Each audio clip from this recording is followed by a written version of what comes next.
Life style ಇಂದ ಆಗ್ಲಿ ಅಥವಾ ಸ್ಮೋಕಿಂಗ್ ಹ್ಯಾಬಿಟ್ ಅಥವಾ drinking habit over all food habit ಇಂದ ಅವ್ರದ್ದು ಟೆಸ್ಟೋಸ್ಟೆರಾನ್ ಲೆವೆಲ್ ಕಮ್ಮಿ ಆಗ್ತಾ ಹೋಗುತ್ತೆ. ಅಂದ್ರೆ ಪ್ರಾಪರ್ ಏಜ್ ಅಲ್ಲೇನೆ. ಇವಾಗಿನ ಲೈಫ್ ಸ್ಟೈಲ್ ಅಲ್ಲಿ ಲೇಡೀಸ್ ಜಿಮ್ ಬರೋದಕ್ಕೆ ಏನ್ ಪ್ರಾಬ್ಲಮ್ ಅಂತ ಅಂದ್ರೆ, ಒಂದು ಅವ್ರದ್ದು work life balance. House wife ಇಂದ ಹಿಡಿದು 60+ ಆದವ್ರು ಕೂಡ ವರ್ಕೌಟ್ ಮಾಡೋದು ಅವ್ರ ಹೆಲ್ತ್ ತುಂಬಾ ಹೆಲ್ಪ್ ಆಗುತ್ತೆ. ಗಂಡಸರಿಗೆ ಜಿಮ್ಮು ಅಂತ ಅಂತಿದ್ದು ಗ್ರಾಜುಯಲಿ ಬದಲಾವಣೆ ಆಗಿದೆ ಹೇಗೆ, ಅಂಡ್ ಈಗ ಅದಕ್ಕೆ ಹೆಣ್ಮಕ್ಳು ಕೂಡ ಅಡಾಪ್ಟ್ ಆಗ್ತಿದ್ದಾರೆ. ನಿಮ್ ಪ್ರಕಾರ ಅದೆಷ್ಟು ಮುಖ್ಯ ಅಂಡ್ ಅದು ಹೇಗೆ ಆಗ್ತದೆ? ಆಮೇಲೆ ಎಕ್ವಿಪ್ಮೆಂಟ್ಸ್ ಅಷ್ಟೇ, ಫೀಮೇಲ್ ಗೆ ಇದು ಮೆನ್ ಗೆ ಅಂತ ಅದು ಜಸ್ಟ್ ಮಿತ್ ಅಷ್ಟೇ. ಜಂಕ್ ಫುಡ್ ಎಲ್ಲಾ ತಿಂತಾ ಇರ್ತಾರೆ, ಬಿಸ್ಕೆಟ್, ಚಾಕ್ಲೇಟ್, ಅದ್ಯಾವ್ದು ಅವ್ರು ಮಿಸ್ ಮಾಡ್ತಾ ಇರಲ್ಲ. ರೈಸ್ ಮಾತ್ರ ಕಟ್ ಮಾಡಿರ್ತಾರೆ. ಸೊ ಅದೇನಂದ್ರೆ ನಿಮ್ಗೆ ಜಸ್ಟ್ ಕಾರ್ಬ್ ಸೋರ್ಸ್. ರೈಸ್ ಕೆಟ್ಟದಲ್ವೇ ಅಲ್ಲ, ಬಟ್ ನೀವು ಮಸಲ್ ಗೇನ್ ಮಾಡ್ಬೇಕಂದ್ರೆ ವರ್ಕೌಟ್ ಮಾಡ್ಲೇಬೇಕು. ನೋ ಶುಗರ್ ಅಂತಾರೆ ಅಂಡ್ ಜಾಗರಿ ಅಂತಾರೆ, ಆ ಸ್ವೀಟ್ಸ್ ತಿನ್ಬೋದಾ? ಇಲ್ಲ, ನೋ ಶುಗರ್ ಅಂದ್ರೆ ಕಂಟೆಂಟ್ ಇದ್ದೇ ಇರುತ್ತೆ.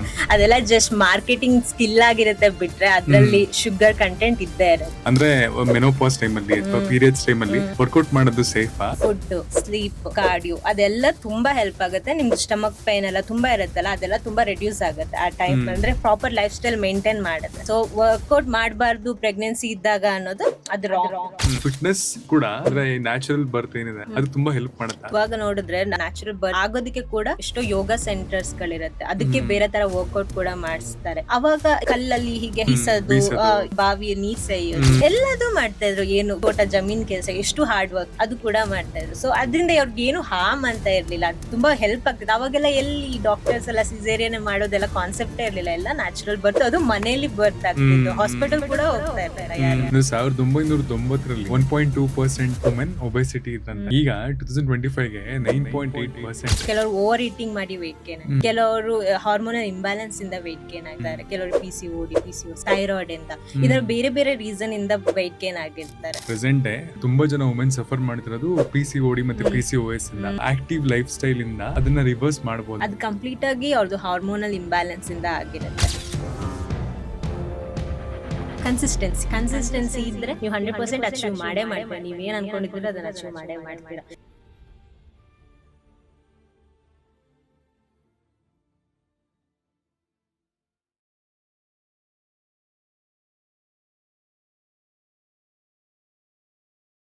ಜೀವನದಲ್ಲಿ ಪ್ರತಿಯೊಬ್ರು ಒಂದಲ್ಲ ಒಂದ್ ಗುರಿಯಿಂದ ಓಡ್ತಾನೆ ಇರ್ತೀವಿ. ಆದ್ರೆ ಇವತ್ತು ಬೇರೆಯವ್ರನ್ನ ಗೆಲ್ಲೋದಕ್ಕಿಂತ ನಮ್ಮನ್ನ ನಾವು ಗೆಲ್ಲೋದೇ ದೊಡ್ಡ ಸಾಧನೆ ಆಗ್ಬಿಟ್ಟಿದೆ. ಅದಕ್ಕೆ ಆರೋಗ್ಯ ಸಿಕ್ಕಾಪಟ್ಟೆ ಮುಖ್ಯ. ಆರೋಗ್ಯಕರವಾದ ಅಭ್ಯಾಸಗಳಂತೂ ಅದಕ್ಕಿಂತನೂ ಮುಖ್ಯ. ಇವತ್ತಿನ ನಮ್ಮ ಪಾಡ್ಕಾಸ್ಟ್ ಅಲ್ಲಿ female fitness coach Disha Gowda ಅವರಿದ್ದಾರೆ. PCOD, PCOS ಸಮಸ್ಯೆಗಳನ್ನ ಫಿಟ್ನೆಸ್ ಮೂಲಕ ಪರಿಹಾರ ಮಾಡಬಹುದಾ? ಪ್ರೆಗ್ನೆಂಟ್ಗಳು ವರ್ಕೌಟ್ ಮಾಡಬಹುದಾ?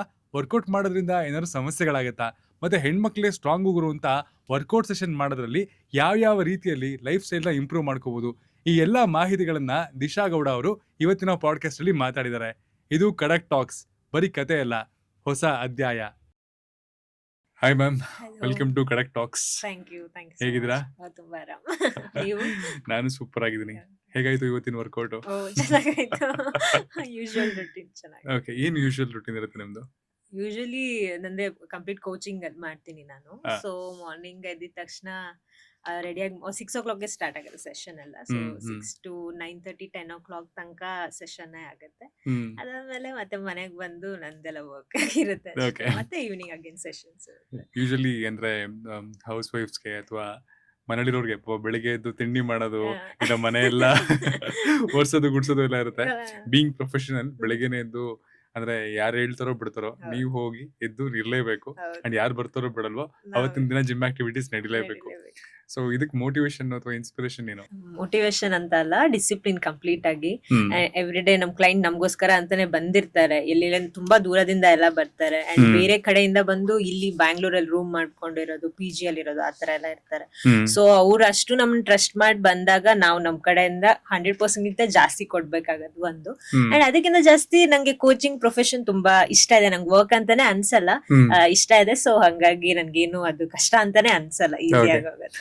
ಅಂಡ್ ಈ ಕೋಚಿಂಗ್ ಪ್ರೊಫೆಷನ್ ಬರೋದಕ್ಕಿಂತ ಮುಂಚೆ ಅಂದ್ರೆ ನೀವು ಈ ಫಿಟ್ನೆಸ್ ಜರ್ನಿಗೆ ಎಂಟರ್ ಆಗಿದ್ದು ಅಥವಾ ಈ ತರದೊಂದು ಫಿಟ್ನೆಸ್ ಜರ್ನಿನಲ್ಲಿ ನಾನು ವರ್ಕೌಟ್ಸ್ ಮಾಡ್ತೀನಿ ಇಲ್ಲ ಅಂತಂದ್ರೆ ಇದರಲ್ಲಿ ಒಂದು ಆಕ್ಟಿವ್ ಪಾರ್ಟಿಸಿಪೇಷನ್ ಮಾಡ್ತೀನಿ ಅಂತ ಅನ್ಕೊಂಡಿದ್ದೆ ಯಾವಾಗ? ಆಕ್ಚುಲಿ ನನ್ನ ಈ ಫೀಲ್ಡ್ ಏನು ನನ್ಗೆ ಕನೆಕ್ಷನ್ ಇಲ್ಲ. ನಾನು ಆಕ್ಚುಲಿ MSc ಮಾಡಿರೋದು ಬಯೋಟೆಕ್ ಅಲ್ಲಿ. ಸೊ ಅದೆಲ್ಲ ಫಿನಿಶ್ ಆದ್ಮೇಲೆ ನಂದು ಬ್ಯಾಚ್ ಬಂದು ಕೋವಿಡ್ ಬ್ಯಾಚ್ ಆಗಿತ್ತು. ಸೊ ಕೋವಿಡ್ ಎಂಡಿಂಗ್ ಅಲ್ಲಿ ಬಂದಿರೋ ಬ್ಯಾಚ್. ಆ ಟೈಮ್ ಅಲ್ಲಿ ನನ್ನ ಹಸ್ಬೆಂಡ್ ಸ್ಟುಡಿಯೋನ ಓಪನ್ ಮಾಡಿದ್ರು. ಅಂಡ್ ನಂದು ವರ್ಕೌಟ್ ಫಸ್ಟ್ ಟೈಮ್ ನಾವು ವರ್ಕೌಟ್ ಮಾಡಿದ್ದು ಕೂಡ ನಮ್ದು ಜಿಮ್ ಅಲ್ಲೇ, ನಮ್ದು ಸ್ಟುಡಿಯೋದಲ್ಲೇ ನಾನು ಮಾಡಿರೋದು. ಅಂಡ್ ನಾವು ಬೇರೆ ಜಿಮ್ ಅಲ್ಲಿ ಯಾವ್ದು ಟ್ರೈ ಕೂಡ ಮಾಡಿಲ್ಲ ವರ್ಕೌಟ್, ಯಾಕಂದ್ರೆ ನಮ್ ಜಿಮ್ ಅಲ್ಲೇ ನಾನು ಸ್ಟಾರ್ಟ್ ಮಾಡಿರೋದು. ಅದಾದ್ಮೇಲೆ ನಾನು ಕೋವಿಡ್ ಅಲ್ಲಿ ಹೇಗೂ ಏನು ವರ್ಕ್ ಇರ್ತಿರ್ಲಿಲ್ವಲ್ಲ, ನಾನು ವರ್ಕೌಟ್ ಸ್ಟಾರ್ಟ್ ಮಾಡಿದೆ ಅವ್ರ ಜೊತೆಯಲ್ಲಿ. ಸೊ ವರ್ಕೌಟ್ ಮಾಡ್ತಾ ಮಾಡ್ತಾ ನನ್ಗೂ ಆ ಫೀಲ್ಡ್ ನಂಗೆ ಇಷ್ಟ ಇದೆ ಅಂತ ನನ್ಗೆ ಆಮೇಲೆ ಗೊತ್ತಾಯ್ತು. ಆಕ್ಚುಲಿ ಅದು ಸ್ಟಾರ್ಟ್ ಮಾಡಿದ್ಮೇಲೆ ಅಲ್ಲಿದಂಗ ನಂಗೆ ಇದಕ್ಕೇನು ಏನು ಕನೆಕ್ಷನ್ ಇಲ್ಲ ಆಕ್ಚುಲಿ ಆ ತರ. ಸೊ ವರ್ಕೌಟ್ ಮಾಡ್ತಾ ಮಾಡ್ತಾ ನಂಗೂ ಅದ್ರ ಮೇಲೆ ಒಳ್ಳೆ ಇಷ್ಟನೂ ಇತ್ತು ಅಂಡ್ ಒಂದು ಗ್ರಿಪ್ ಸಿಕ್ತು. ಅದ್ರ ಜೊತೆಗೆ ನಾನು ಕೋರ್ಸ್ ಮಾಡಿದೆ, ಅಂದ್ರೆ ಇದಕ್ಕೆ ರಿಲೇಟೆಡ್ ಕೋರ್ಸಸ್, ನ್ಯೂಟ್ರಿಷನ್ ಕೋರ್ಸ್ ಆಗ್ಲಿ, ಟ್ರೈನಿಂಗ್ ಕೋರ್ಸ್ಗಳಾಗ್ಲಿ, ಪರ್ಸನಲ್ ಟ್ರೈನಿಂಗ್ ಕೋರ್ಸ್ ಆ ತರದೆಲ್ಲದು ಮಾಡ್ಕೊಂಡೆ. ಸೊ ಅದಾದ್ಮೇಲೆ ಗ್ರಾಜುಯಲಿ ಸ್ಟಾರ್ಟ್ ಮಾಡಿದೆ ಕೋಚಿಂಗ್ ನ. ಆಲ್ಮೋಸ್ಟ್ 4-5 years ಆಯ್ತು ಕೋಚಿಂಗ್ ಮಾಡ್ತಾ ಇದ್ದೀನಿ. ಕೋಚಿಂಗ್ ಮಾಡಕ್ ಸ್ಟಾರ್ಟ್ ಮಾಡಿ 4-5 ವರ್ಷ ಆಗಿದೆ. ಓಕೆ. ಅಂಡ್ ಈ weight lifting ಮತ್ತೆ ಜಿಮ್ ಇದೆಲ್ಲ ಗಂಡಸರಿಗೆ ಅಂತಾರೆ ಜನರಲಿ. ಮುಂಚೆ ತುಂಬಾ ಅದನ್ನ ಅಂತ ಇದ್ರು. ಅಂದ್ರೆ ಬ್ಯಾಕ್ ಇನ್ ಲೈಕ್ ಒಂದ್ 10 ವರ್ಷದಿಂದ ಇಲ್ಲ ಅಂದ್ರೆ 12-13 ವರ್ಷದಿಂದ ಹೋದ್ರೆ ಜಿಮ್ ಅಲ್ಲಿ ಜಾಸ್ತಿ ಬರೀ ಗಂಡ್ಮಕ್ಳೆ ಕಾಣಿಸ್ತಾ ಇದ್ರು. ಇವತ್ತಿನ ದಿನ ನೋಡಿದ್ರೆ ಇಬ್ರು ಕಾಣಿಸ್ತಾರೆ.